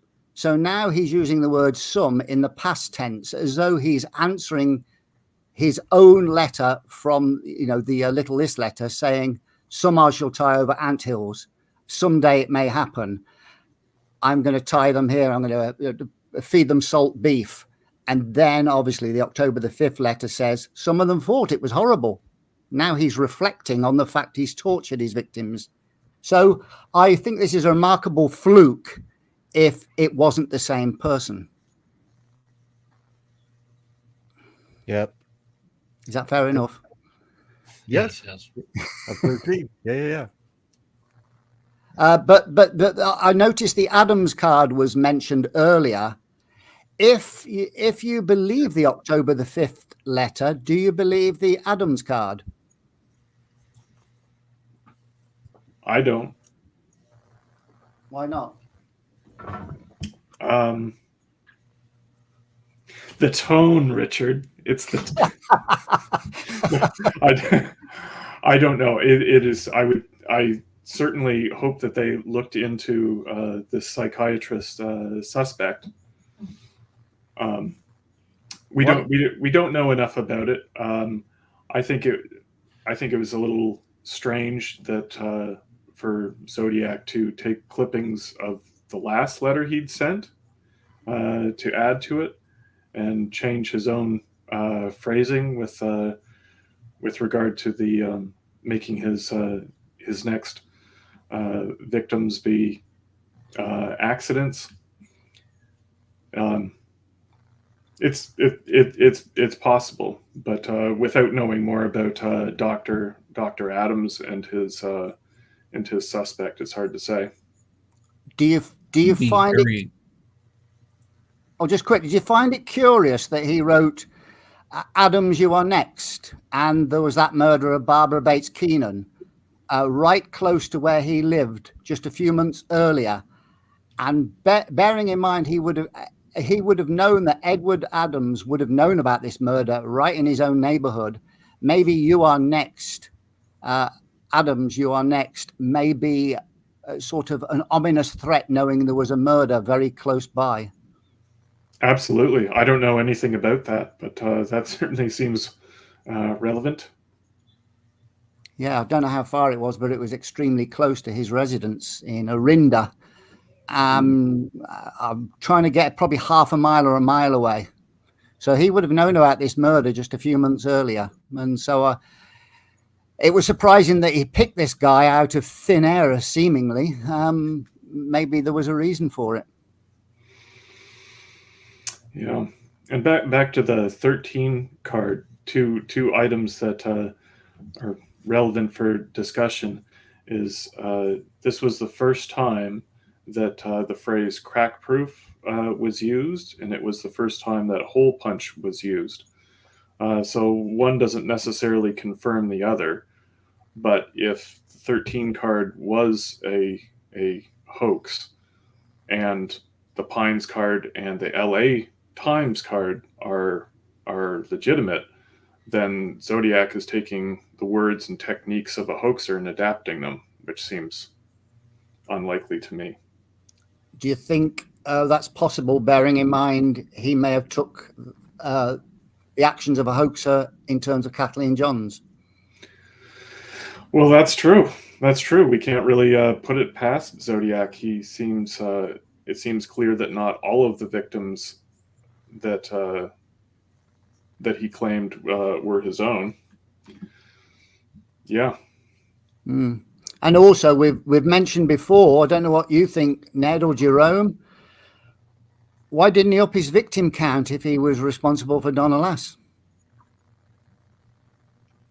Well, these are always the roadblocks. I mean, can I be very clear, though?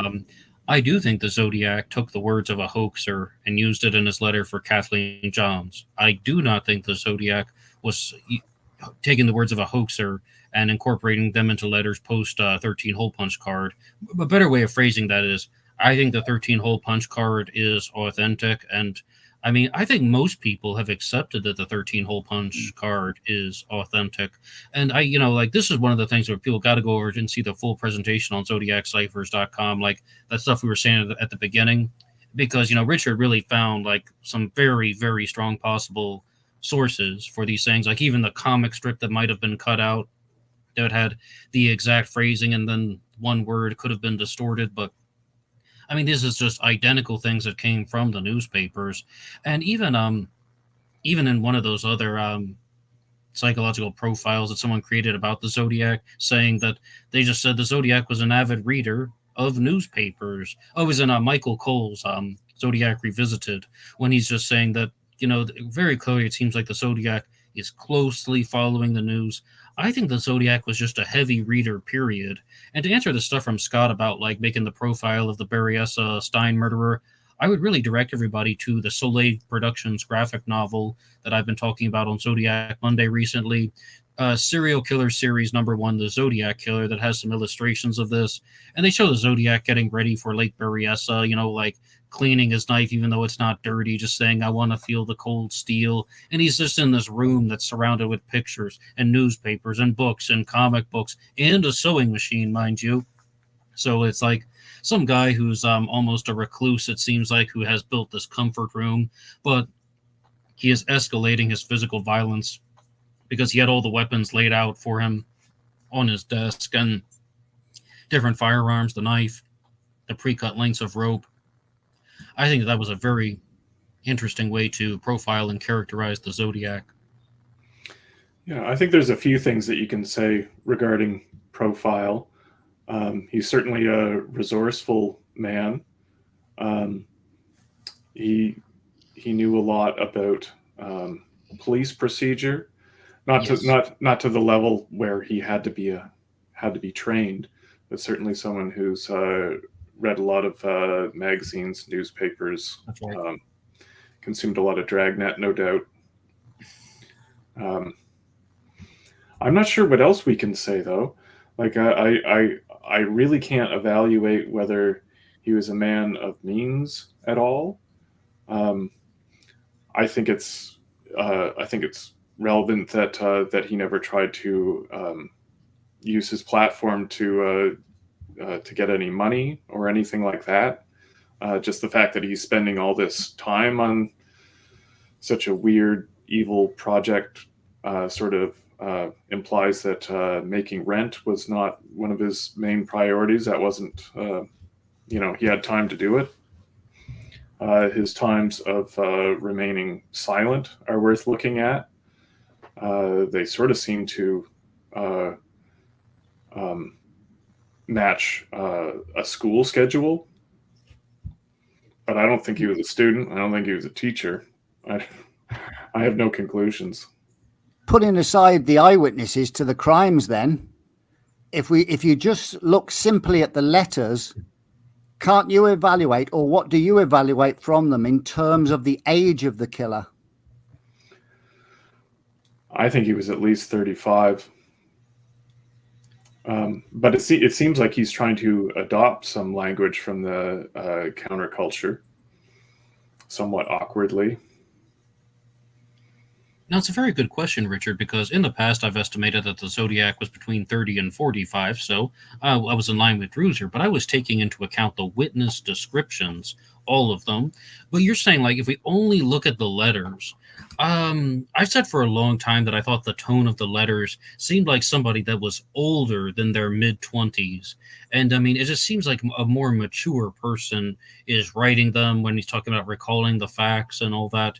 And, like, it's possible. And I guess as Vincent McConnell would say, that we have to bear in mind that the Zodiac could be putting on an act, not using his real personality or his public personality, not using his real handwriting. The whole thing is like a disguise. I mean, fair enough, but purely based on the letters, late 20s, early 30s. And we always talk about young people in terms of their attention span. And this was a guy who not only wrote, depending on what your opinion is, 22 to 35 letters, he trawled through newspapers incessantly and trawled through history. This is a very dedicated individual that would not completely, but one argument towards a killer being a little bit more mature, who had a little bit more concentration, who was prepared to put in the effort rather than the short attention span that we tend to have when we're younger. Now, you can disagree with that. It doesn't apply to everybody. It doesn't apply to everybody, but I get the impression this was a well-read person who was prepared to go weeks, months, and years to compose his letters from previous newspaper articles. Sorry, and this implies dedication to me, not somebody who's young and impetuous, and it to me shows a dedicated killer. Let's put it that way. Absolutely. The kind of older I've got person that's going to be sitting reading the newspaper every day as much as he can before he has to do something else. Maybe even spending the evenings with, a book or something like that, and jumping through all different types of books and magazines. I mean, I've said before, I don't think the Zodiac Killer had ADD or anything like that, any type of attention deficit, unless it was the kind where you could hyper focus only on topics of your choosing. But it's like I guess I'm pretty much in a solid agreement with you there, Richard. Yeah, and it appears to me he was financially stable. We don't know how many cars he had, obviously, but he had access to multiple weapons. So this is a suggestion, and also what Druzer was saying. Clearly, he killed at the weekend, so the suggestion is he's got a job at least, possibly. But it seems to me that this guy had plenty of time on his hands and may have been financially comfortable enough to dedicate his time to this onslaught. Let's put it that way. That's a wide range of possibilities, though, Richard. I mean, this could be Shel Cavalli or something, a multimillionaire, or this could be just a janitor or a custodian that you can pay his own rent or something, and he can buy his pancakes at the IHOP, but that's about it. Like, I mean, it's a very wide range. And do you think that narrows it down some? Well, what I said doesn't narrow it down a great deal, but you ally that to other parts of the case, bringing back in the eyewitnesses. Like I've said before, the 3 eyewitnesses within a 5-minute window at Presidio Heights all said a median age of around 40 or slightly more. You ally that to the communications, and you can see how it's easy to derive an individual around 40 years of age as the perpetrator. Because Absolutely. It's easy to dismiss Michael Mageau. I don't totally dismiss what he said, but you can see why that's very questionable.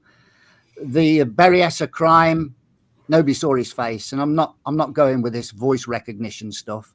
So the only real eyewitnesses we have are at Presidio Heights, and like I said, there's 3 independent eyewitnesses in a 5-minute window saying a guy around 40. I think this is pretty significant. Agreed.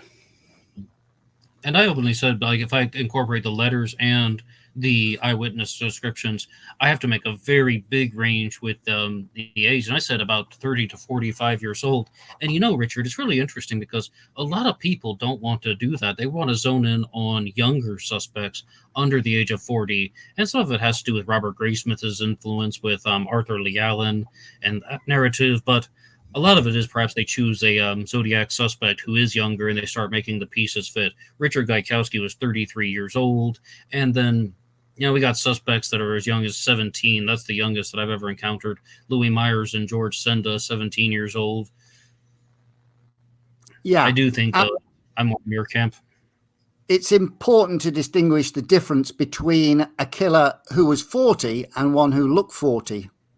I've seen people who are 30 that look 50 and vice versa. So all we can really say, if we go by the Presidio Heights eyewitnesses, is the guy looked 40-ish. I mean, that could be. Remember, he claimed in his letter that this guy himself. So he can look much older than he is with these guys. I mean, maybe some makeup, some strange makeup, I don't know, but could be look like more older than he is. Okay, though, Richard, I would like to do a follow-up. Like, what would you make about suspects that are in their 50s then? Like, do you think that they are just highly unlikely? I mean, we've got Shel Cavalli, John Parr Cox. We have suspects in their 60s, like George Hill Hodel. Do you think that, like, just the tone of the letters partnered with the witness descriptions means that those suspects are extremely unlikely? Well, you've got to quantify people in their 50. How many people who are 50 look 40? I think 50 is a little bit. Yeah, I think 50 is a little bit top heavy, but I wouldn't exclude it. I would go from 30 to 50. For me personally, it's only my opinion, I'd exclude anybody who's a teenager and anybody under the age of 25, absolutely, certainly. I wouldn't be stupid enough to rule out anybody 30 because people can quite significantly vary for their age. And I think a 30-year-old could easily look like a 40-year-old. And with all due respect to people in this panel who are wearing glasses, glasses can add a few years to you and change your appearance. And I know that from when I put my glasses on. So, yeah, I certainly... That's true. That's true. Yeah. You know, how did he look? If he was the same person at Berryessa and Presidio Heights, he had a different haircut. That will change the way you look. So, you know, long hair can make you look older. Short hair can make you look younger or older, depending on your features. So, and also he was spotted at night. Shadows on your face can make you look older. So you could easily knock a few years off, because people look better when they're fully lit in proper lighting. Shadows, you know, you go in your bathroom in a dark, dull light with all the shadows casting across your face, it can add many years to you. So I would like to know the exact lighting when he came out of that cab. It was obviously not ideal.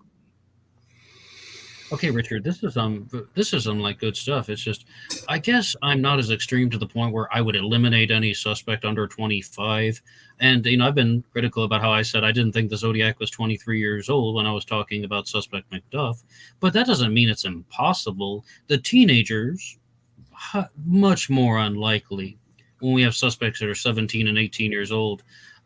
You know, it's sometimes like a 23-year-old or 24-year-old can pass themselves off as a more mature personality in their writing, you know, like depending on how they're behaving. And I don't think you would dispute that. I guess you're just saying it's less likely. Yeah, I'm saying if he was 25, for example, we have 3 sets of eyewitnesses in a 5-minute window, all mistaken him for about 15 years older. Now, one person, yes, 2 sets of eyewitnesses, 3 sets of eyewitnesses, all making an error of 15 years, I find more improbable. That's the only reason. I don't say it's impossible the guy could have been 25. I just find it extremely unlikely. Well, you know, like, I mean, when I was 23 years old, I lost a lot of weight. And I mean, I was regularly mistaken for someone in his late 30s or early 40s by multiple people. And, you know, not everybody agreed with that assessment, but it frequently came up for about a period of 2 or 3 years. You know, people would mistake me for being someone significantly older than I was. And by the time I was like, you know, 28 or 29, that never happened again. So I guess the only real difference was that, you know, either weight loss and I guess perhaps some hairstyles and fashion choices. I miss having hair. The hat kind of is a nice touch. But other than that, like, I've definitely dealt with that firsthand about how everyone can think that you're older than you actually are. But how many 25-year-olds, Ned, have you ever met in your life that you've mistook for 40? It's a small percentage, if any, isn't it? If you know, like, I can't count exactly, but it would be a very small percentage.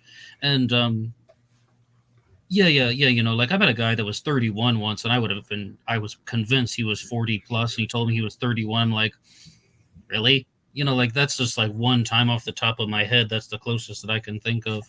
So, yes, very, very few. Very few. I think it's interesting that Zodiac was observed wearing pleated trousers on more than one occasion. Now, obviously, that speaks to an older fashion, but he's also saying that he's in disguise. He could be putting on old-fashioned clothes. But Druzer, one thing I want to point out about that, I do not think it is strong evidence when people pull up photos of their suspect. Look, my suspect's wearing pleated pants. The Zodiac wore pleated pants. I'm just not impressed by that, because it's like, no. Well, did he own more than one pair of pants or something? I mean, did your suspect ever wear blue jeans? Did he wear shorts? I mean, that is just like, I think, some of like the flimsiest evidence. Like the handwriting. Obviously, this is a criminal who's giving like 20 pages or more of his handwriting for police to observe, and they're all hand printed. So I think it's probably pretty likely that the Zodiac regularly wrote cursive, and thought that would disguise his handwriting some. On the same token, I think he probably, I mean, just because of the consistency between what he was wearing at Lake Berryessa and Presidio Heights, really lends to the idea that he was wearing a disguise of some sort, or at least the same chosen outfit. An outfit not chosen to be cool, just to be different. Oh. And I've got a question for you all. We were talking about disguising his handwriting, right? Okay. Do you think it's possible to disguise his handwriting 17 times in the same way? Yeah, because I say 17 times because we have a lot of different zodiac. However many letters, you mean? Yeah, we have a lot of letters. So, do you think that it's possible that Zodiac disguise his own handwriting so much time, and each time doesn't make any mistakes about the way he is writing? Like this, like we can compare the letter and we can see that it's the same writer in our opinion, but do you think that it's possible to disguise his handwriting for 1 year? Because 1 year, 2 years, 3 years, 4 years, 5 years, all Short this answer, time? yes. But I'll let if someone else wants to answer first, they Yeah. can go ahead, or I can Okay. elaborate. He did disguise his handwriting because the July letters, 31st, and the August the 4th letters were totally different than the Button letter, totally different than the Belli letter. Yeah. You could argue that in those letters he started to fall back into a more scruffy writing. But if he was disguising his handwriting and all the letters were identical, is this possible? Yeah, if you use the same technique over and over again. Another question to ask yourself is, with all your experience, Jerome and Ned and Drew, how hard would it be for you to make a letter now and make it look exactly like the Zodiac's handwriting? I think that's pretty easy. I think Yeah. I've studied handwriting more than Zodiac did at this point. I think it should be noted that there is pretty strong consistency throughout the letters, even though he's writing, slanted and messy in the first ones, and in when he gets excited talking about torturing his slaves.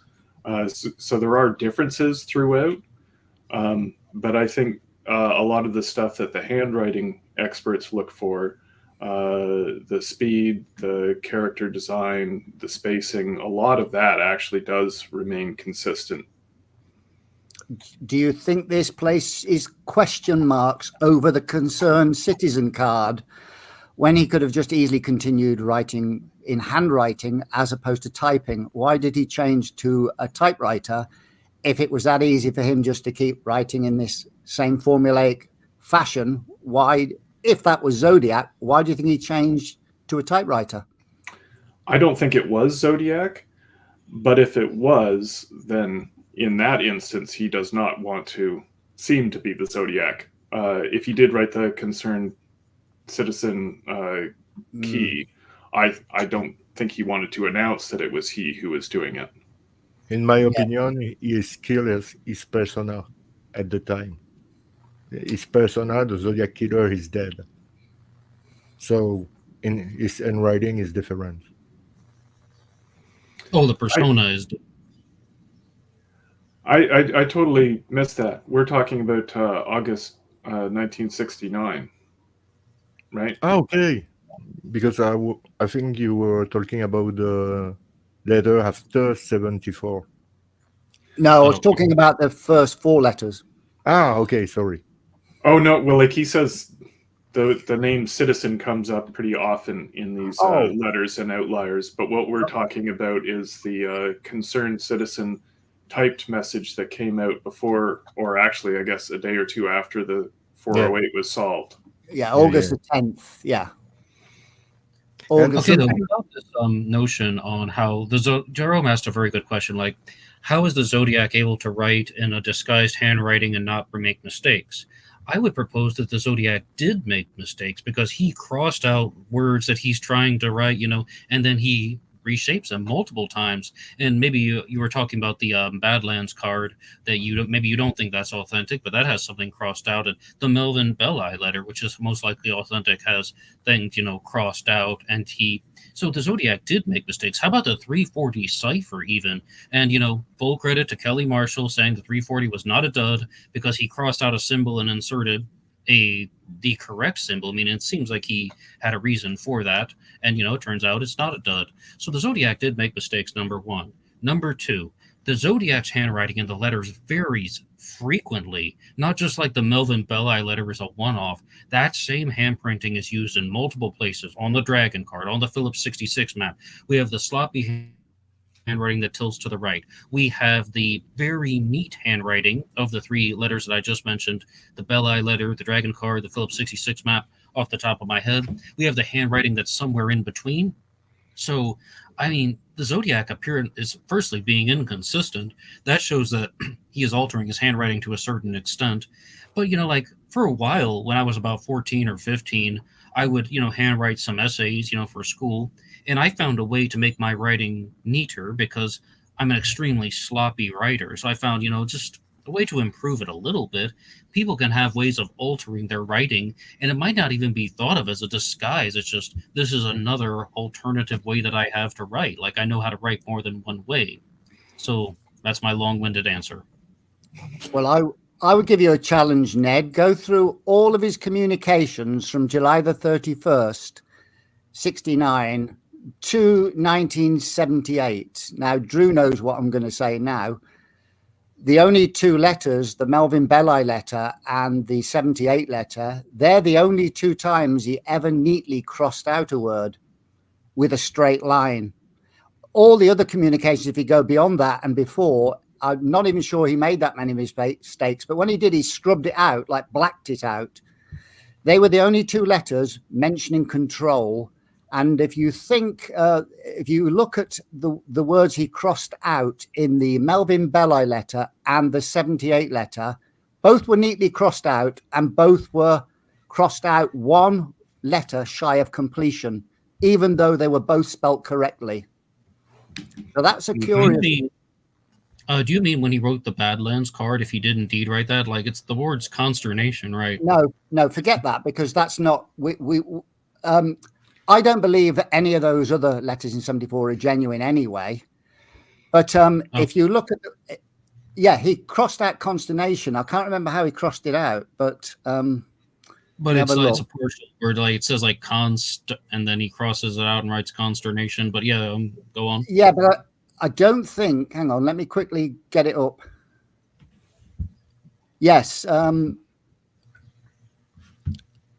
If you look at it, it's crossed out, but it's not crossed out ruler-like, and also it isn't crossed out one letter shy of completing the word and spelt correctly up to that point. That's the difference between that and the 78 letter and Belli letter. And the expression he scrubs out, as you say. And and that's right. And also the 78 letter and Belli letter are the only two letters to that point that use the word control. So you can bind them together by that wording, as well as the correction error. It was complete, wasn't it? He wrote complete and crossed it out just before he wrote the last E. And in the 78 letter, I think he crossed but out and he crossed out the B and U before he put the T. So he did the identical deletion of a line in both of those letters, even though now we know that the Belli letter was in the newspapers now, the top part that used to be contentious, but that crossing out error was never in the newspapers, and I still haven't found it. Now, if it takes somebody another 2 years to find it, I'll admit I'm wrong, but those corrections were never put in the newspapers as far as I can see. So the 78 person couldn't have copied the Belli writer. All right, Richard, this is very important because you once asked me, what is something about the Zodiac case that I had a big reversal on? And I said early on like we're talking about like 2020 or something, I made the determination that the 78 letter and the Melvin Belli letter were written by the same person for completely different reasons that what you put forward was. I was looking at the handprinting on certain letters, and I began to notice that they looked extremely similar among the Belli letter and the 78 letter. Then once, I got on your site looking, you talked a lot about the line spacing on the Melvin Belli letter and the 78 letter. And like I even did an episode once on Black Box Online Radio listing off all the people who have made these different types of observations about how the Belli letter and the 78 letter have similarities. You just brought up some great ones. And I read this theory once, I think it was on a forum, a good place to get your news, and somebody was saying that they thought that maybe somebody had access to the Belli letter, and they used that as a template to recreate the 78 letter. Maybe their suspect is Dave Toschi, I don't know, but there are undeniable similarities between the Belli letter and the 78 letter. So, Yeah. I guess we're kind of taking the conversation to a different platform, though, like about. Well, I was going to say, just to finish that off, Drew knows why now. My biggest reason for the 78 letter being genuine is because of the awards ceremonies, film award ceremonies that run through the Exodus letter, the 78 letter, and the May the 2nd Channel 9 letter. You can connect award ceremonies to all those three, one mind, one person. And that's why I think anybody hoaxing the 78 letter has to then get inside the mind of the guy who wrote the Exodus letter. He has to get inside the mind who hasn't yet written the May the 2nd letter. So to me, if somebody's hoaxing the 78 letter, they're hoaxing the Exodus letter, and they're hoaxing the Channel 9 letter, and they're also hoaxing the July the 19th letter, the what is it called? Off the top of me, what's it called? I'm not sure what one. The tape letter, Scotch tape letter. Right. See, that has linguistic similarities to both the previous two letters in the same sentence. And Richard, I have a follow-up for you then. Why do you think you've received so much pushback about thinking that the 1978 letter was authentic? Because I want to be very clear. At first, I thought that it was not. I thought even like the Melvin Belli letter was not authentic, and the same person was hoaxing the 78 letter. I think the Melvin Belli letter is authentic now. I had the reversal, and I thought, okay, the 78 letter is authentic.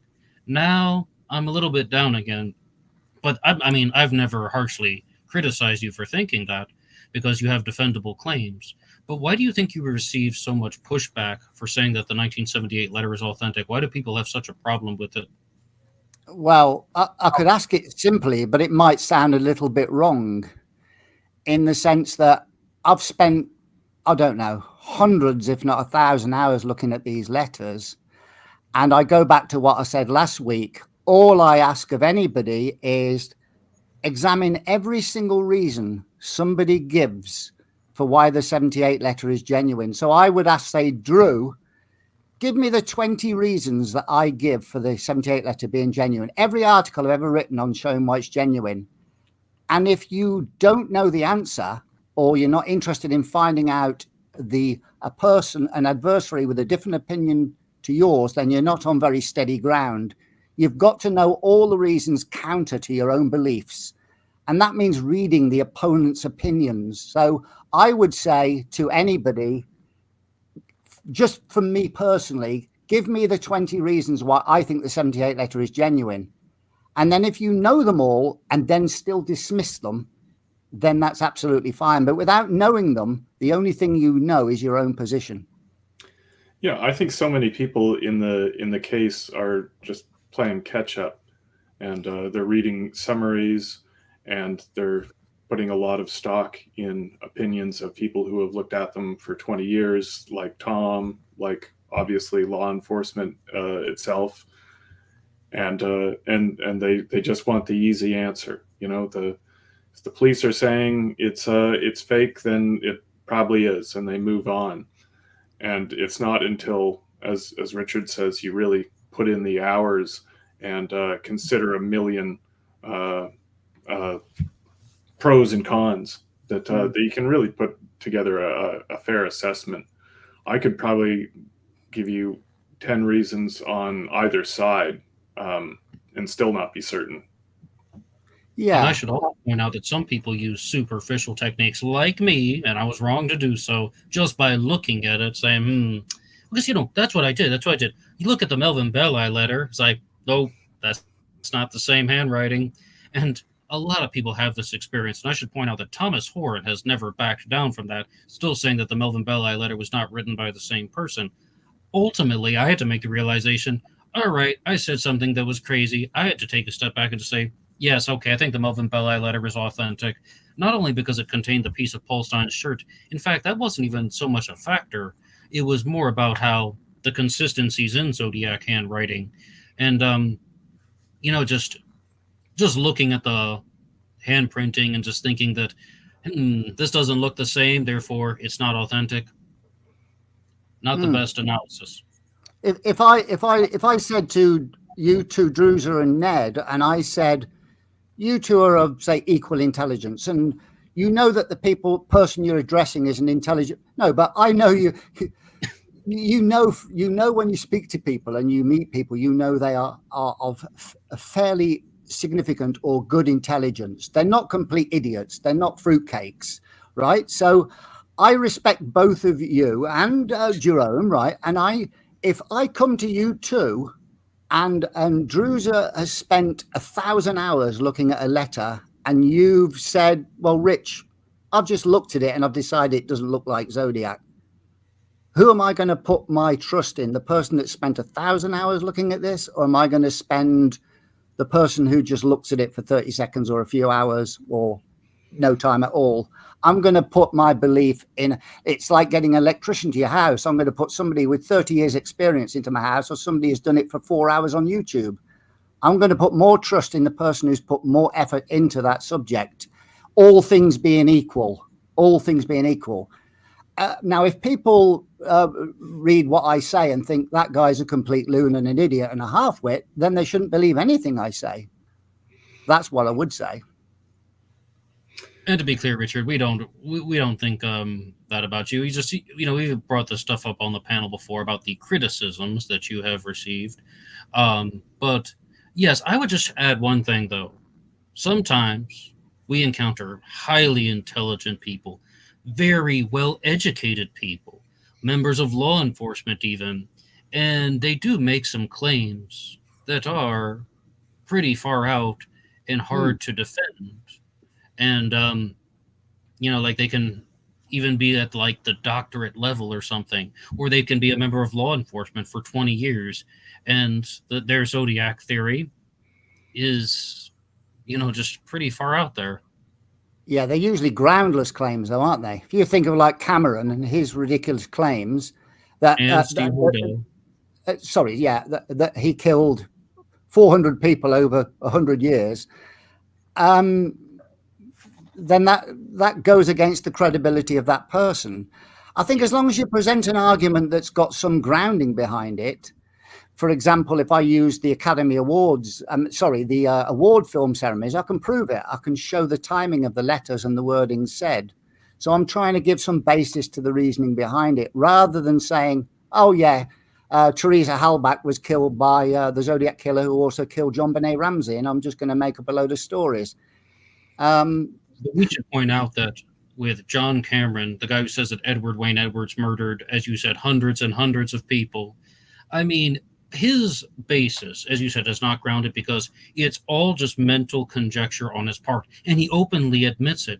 I mean, who did he want to frame for the Teresa Halbach murder? Stephen Avery. Because who was the reporter who covered the Zodiac case? Paul Avery. There's this Avery connection. Oh, this is how Edward Wayne Edwards operated. He would frame somebody and leave these signatures based on similar names. That's it. Finito. End of discussion. That's his evidence. So, I mean, that, as you said, it doesn't have to be grounded on something. That is not grounded on something. He just made those mental connections on his own part. That to me is like Gareth Penn, very intelligent guy. I'm going to take the name of Darlene Ferry and I'm going to add up the numbers and I'm going to use a bit of Morse code and then I'm going to create a story based on a load of mathematics. Now, people would say, yes, but look at what they presented. It all matches up and all this can be latched to this and all this. But playing this numbers game. I did it. I told Drew last week. I wrote 40 things playing this numbers game. It's not difficult. It's easy. If you look hard enough, you can create anything from numbers. So I think once you've analysed these arguments, say Ray Grant's using, which is basically Gareth Penn's arguments, they're easily replicated. And that's the point. Dave Aranchak does it all the while by breaking down in his videos how these spurious claims he did in his last video. I mean, most people didn't buy that theory, but he breaks it down in such a good way to show there's many alternatives you can create, and you can do exactly the same with numbers. So these have no basis. They sound good, and I've done it, so I'm to blame. Well, I mean, we got to follow up with that, Richard, because you brought up Gareth Penn. And Gareth Penn is perhaps more intelligent than I am. And I'm not even joking. I think he has a higher IQ. He has a higher understanding of most academic subjects than I do. But with his stuff about the Zodiac Killer, I think the best way to put it, everything you just said, is that rearranging numbers to get a desired result, like when he sees the connections, then, he might have something. And it was you, Richard Grinnell, who said that he could see Morse code radians and binary in his cornflakes. And I mean, that's just it. It's pattern seeking to get a desired result, moving the numbers around to get a desired result. That's why I didn't make it to the end of Time 17, because, as I said very publicly, you have to accept the initial premise that there are these enormous amount of mathematical signatures that have been incorporated in the Zodiac case to the thousands. Not just like 5 or 6 or 7 or 8. I mean, like, there are just hundreds, if not thousands, of mathematical signatures that have been inserted. And that is also not necessarily grounded. I mean, it started out with good intentions, whereas perhaps John Cameron did not. And then, I guess Gareth went a little bit too far, but I have my suspicions about his motives, but I shouldn't even say that because I can't necessarily prove them, but I have some suspicions about his malicious intents. But maybe we can talk about that offline. This case is a disease, and we all have it. Some have it worse. Some people are not going to make it. Well, that's true, isn't it? I mean, you have to be honest. Yeah, like with the data we have, we can't be certain of what to build a theory on. So we start building theories on probabilities. And sometimes it's a 99% probability, like there was only one killer. And sometimes it's a 50% probability, like he lived in San Francisco. We can't really be confident about any of these theories because we don't know the goddamn basic facts. And what do you think about the intelligence, artificial intelligence, who could help to resolve the case? I don't know how it could. No, I'm no expert on it, but I don't see it yet. Well, artificial intelligence is only as good as what you feed it, isn't it? Yeah. Yes. Now about this, in the Myth of the Zodiac Killer documentary, this isn't exactly AI, but it's the computational linguistic analysis that was done on the letters. I mean, even if they provided some interesting results, it doesn't prove that their conclusions are 100% certifiable. I mean, about saying there could be a change in the letter writer after this certain point, that's just a computerized guess. That's all it was. Yes. So yeah, AI and might they were be using the same. They were using the same stack of paper. You know, there's. It was one guy. One guy. Yeah. Michael Butterfield said it the best in that documentary. There could have been a change in the personality of the letter writer. There could have been a confidence shift. That's why the letters seem different. And believe it or not, that's an extremely simple response that the computer probably isn't going to take into account for. You know, it's like someone was talking about Occam's razor in the chat, so I would use that. Of course he changed. We all change. We are changing as we speak. Literally. He's going to have a slightly different voice. They call him a liar. He gets mad at them. They don't publish his bomb diagrams, he gets mad at them. Of course he's reacting to the evolving situation. I'm right. That's why I want to go to the comment from Haynes in the chat, when Haynes says, sometimes a cigar is only a cigar. Yes. So people are going to jump to conclusions, and I would side with that. Years ago, I stuck the letters into a computer program that was available online, and it would give you the sex of the author, and it would give you the age range, intelligence in terms of the writing ability. And I was trying to compare the confession letter with substantial letters in the Zodiac case to see whether they tallied up. But also you can look at, if you look at the Zodiac letters and you look at the confession letter, the heavy reliance on I and me, always referring to yourself in the singular pronoun, which is a trait of probably a narcissist, but somebody is always beginning somewhere with I or a personal addressed as to themselves. And by analyzing the writing, you can pick up traits in the writing, but this isn't conclusive. But if you put it through enough letters, you can see some similarities between them. I don't know where I was going with that, but that's the only thing I've done in terms of analyzing the letters. Other than that, I don't really know what else you can do with them. I don't think AI is the answer. Like I said, it's dependent on the facts you put in, and we can't even agree on the basic facts now in the Zodiac case. So, but what's it going to unearth? A suspect? Highly improbable if you just feed the letters into AI.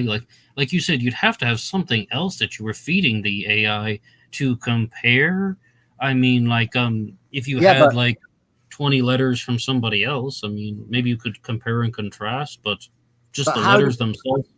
How do people formulate suspects in the Zodiac scene? Most people trawl the internet for newspaper articles. They, whether these people are in the army. Now, imagine you have the whole internet on a massive AI computer. This person could then scour the entire world's internet with AI and come up with the most plausible person that correlates to the Zodiac letters, crimes, locations, everything in an instant, rather than human beings trawling through, fishing out information over the internet. That's one probable use of AI. You might get a more likely suspect. Whether it's a Zodiac killer or not is another matter. Okay, Richard, you asked a very good question. How do people find their suspects? Number one, of course, some people look at relatives. We all know that. Father, stepfather, grandfather. Number two, people go through yearbooks and, as you said, military books, and they look for someone who matches the composite sketch. Number three, they might recognize certain similarities in the letters compared to other letters written by other people, like similar words and so on. And number four, they look at an existing serial killer story and they begin to think, could this person be the Zodiac killer? Whether it's the BTK connection about, that Dennis Rader was the Zodiac, and even to a certain extent, Ted Kaczynski being the Unabomber being the Zodiac, although that one is much more widely discussed in BTK story, is, far out there. How about the Phantom Killer Zodiac connection? They looked at this one story, they began to think, are there any similar murders that have been committed in America? Oh, how about the Zodiac crimes? Because they're not. The Zodiac crimes are so different among themselves. But those are just four ways that I've encountered people sharing their theories. Yeah, and also you could put every newspaper article ever published into a bank of information, and then take the wording from any Zodiac letter, feed it in, and give you the likely sources that the Zodiac derived this newspaper from. And this will fill out information on what inspired the Zodiac killer, maybe the newspapers he read, and give you a greater understanding of his letters. And if you've got a greater understanding of his letters, you've got a greater understanding of the killer. And you can do that with crimes around the country as well. It can fish for every single crime in every single city and town and correlate crimes together like law enforcement does today. Law enforcement looks for crimes and similar traits and similar they feed the details of each crime in, like knife, strangulation, signature. And when they get a crime in their own state, they can feed it into the computer and get likely matches in other states to give you an idea of who the killer, who the killer was and where his movements were in the previous few years, if you can correlate these crimes together. So this is what AI could do. You could stick all this into a massive memory bank and use that once you've fed the Zodiac letters into the equation and his crimes and his phone calls and everything else, far quicker than we could ever do it. Okay, well, guys, thank you so much for having me on the panel once again. I'm going to have to get going now, but Jerome, I appreciate you arranging all of these. And Richard Druzer, always a good time. And thank you to everybody in the chat who has left things here. And that'll be all for me now, but I'll see you guys next time, okay? Bye, Ned. You too, Ned. Thank you very much. Bye. Bye. Yeah, I should get going too. It really has been a good chat, though. We have a good audience here. Yeah. Really Yeah, good. And I'm going to shoot as well. Yeah. The chat runs crazy, and I think there is a lot of questions, and I'm sorry because there was so much that I don't have see everything, but I'm sure there is a lot of questions in the chat. Well, do what I said, Jerome. On the site, ask people on the Discord to suggest some ideas and some questions. Yeah, absolutely. Yeah, we'll take them up next week. And then we can choose a select amount each week, rather than us just flying off from one tangent to another. I mean, this time we were a little bit more organized, weren't we? So yeah, absolutely. Yeah. And I asked to everybody in the chat and on Discord and everywhere if you have any suggestion about the topics we talk about.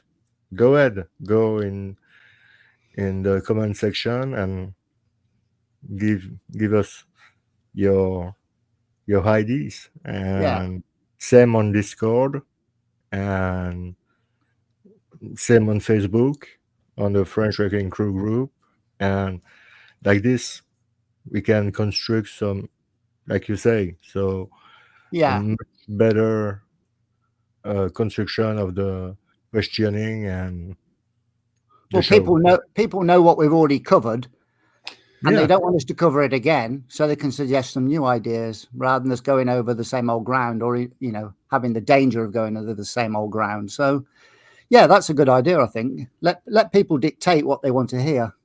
Yeah, absolutely. Right. Shall we bid you all good night and catch you in a week? Sounds good. Okay. All right. Cheers, boys. Fantastic. Cheers. Bye then. Bye. Bye. So, wow. Episode 6.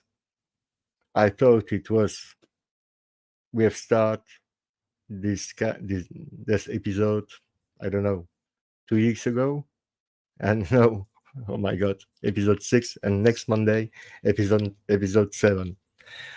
I would like to just answer quickly to the answer who was asking me to last week on the show. Somebody, I think it was Cat Daddy, asking me if you can find DNA in the saliva. I've asked Mike Morford, and I've him on video, and I can show you now. Like this, you will see that I'm not lying. I don't lie. I don't have the time for that. I'm going to show you what Mike Morford said about that. Bum, bum, bum.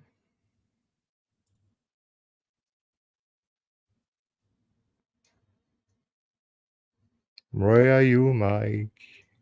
Oh, here.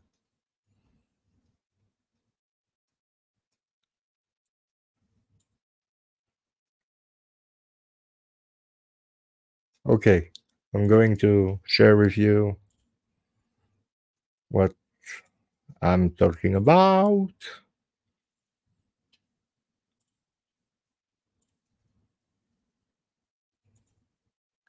So it was on the Citizen Detective podcast or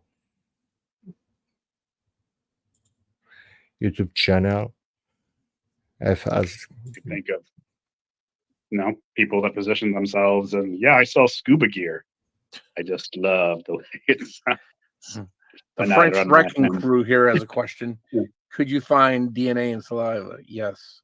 Yeah. You spit in a tube that sent it into ancestry.com. So definitely. So I was right. Cat, you can find DNA in the saliva. And I have received a lot of requests for the episode 2 of our analysis of of a slip of a tongue of Don Cheney and Sonny Panzarella, and we will do it as soon as possible. But we all have different timeline and stuff to do, so it's not always easy to have everybody in the same time, same place. But we will try to do our best to do the part 2 as soon as possible. And also, like I was saying the last week, we are going to continue the GFK assassination with Tony, Dr. Selkman, on the Full Play platform, on the Full Play channel. I would like to thank everybody in the chat, everybody who is not in the chat watching this video. You are more and more and more in this platform.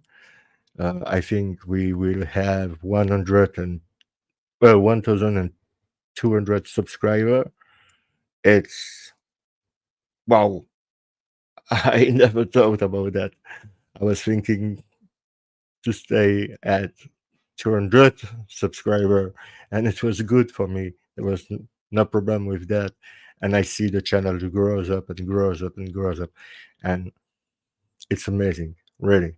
I really appreciate that you take your time to watch our show, because it's not my show, it's our show. It's your show, it's the show of everybody. So thank you again. Really, I hope you will have a nice week, and I hope you will add a nice weekend, and we will see you really soon, maybe during the week. And like my brother Eric Cozy was saying, where is it? Yeah. If you don't have so already, just subscribe. And I see you. It was a dude, Eric Cozy.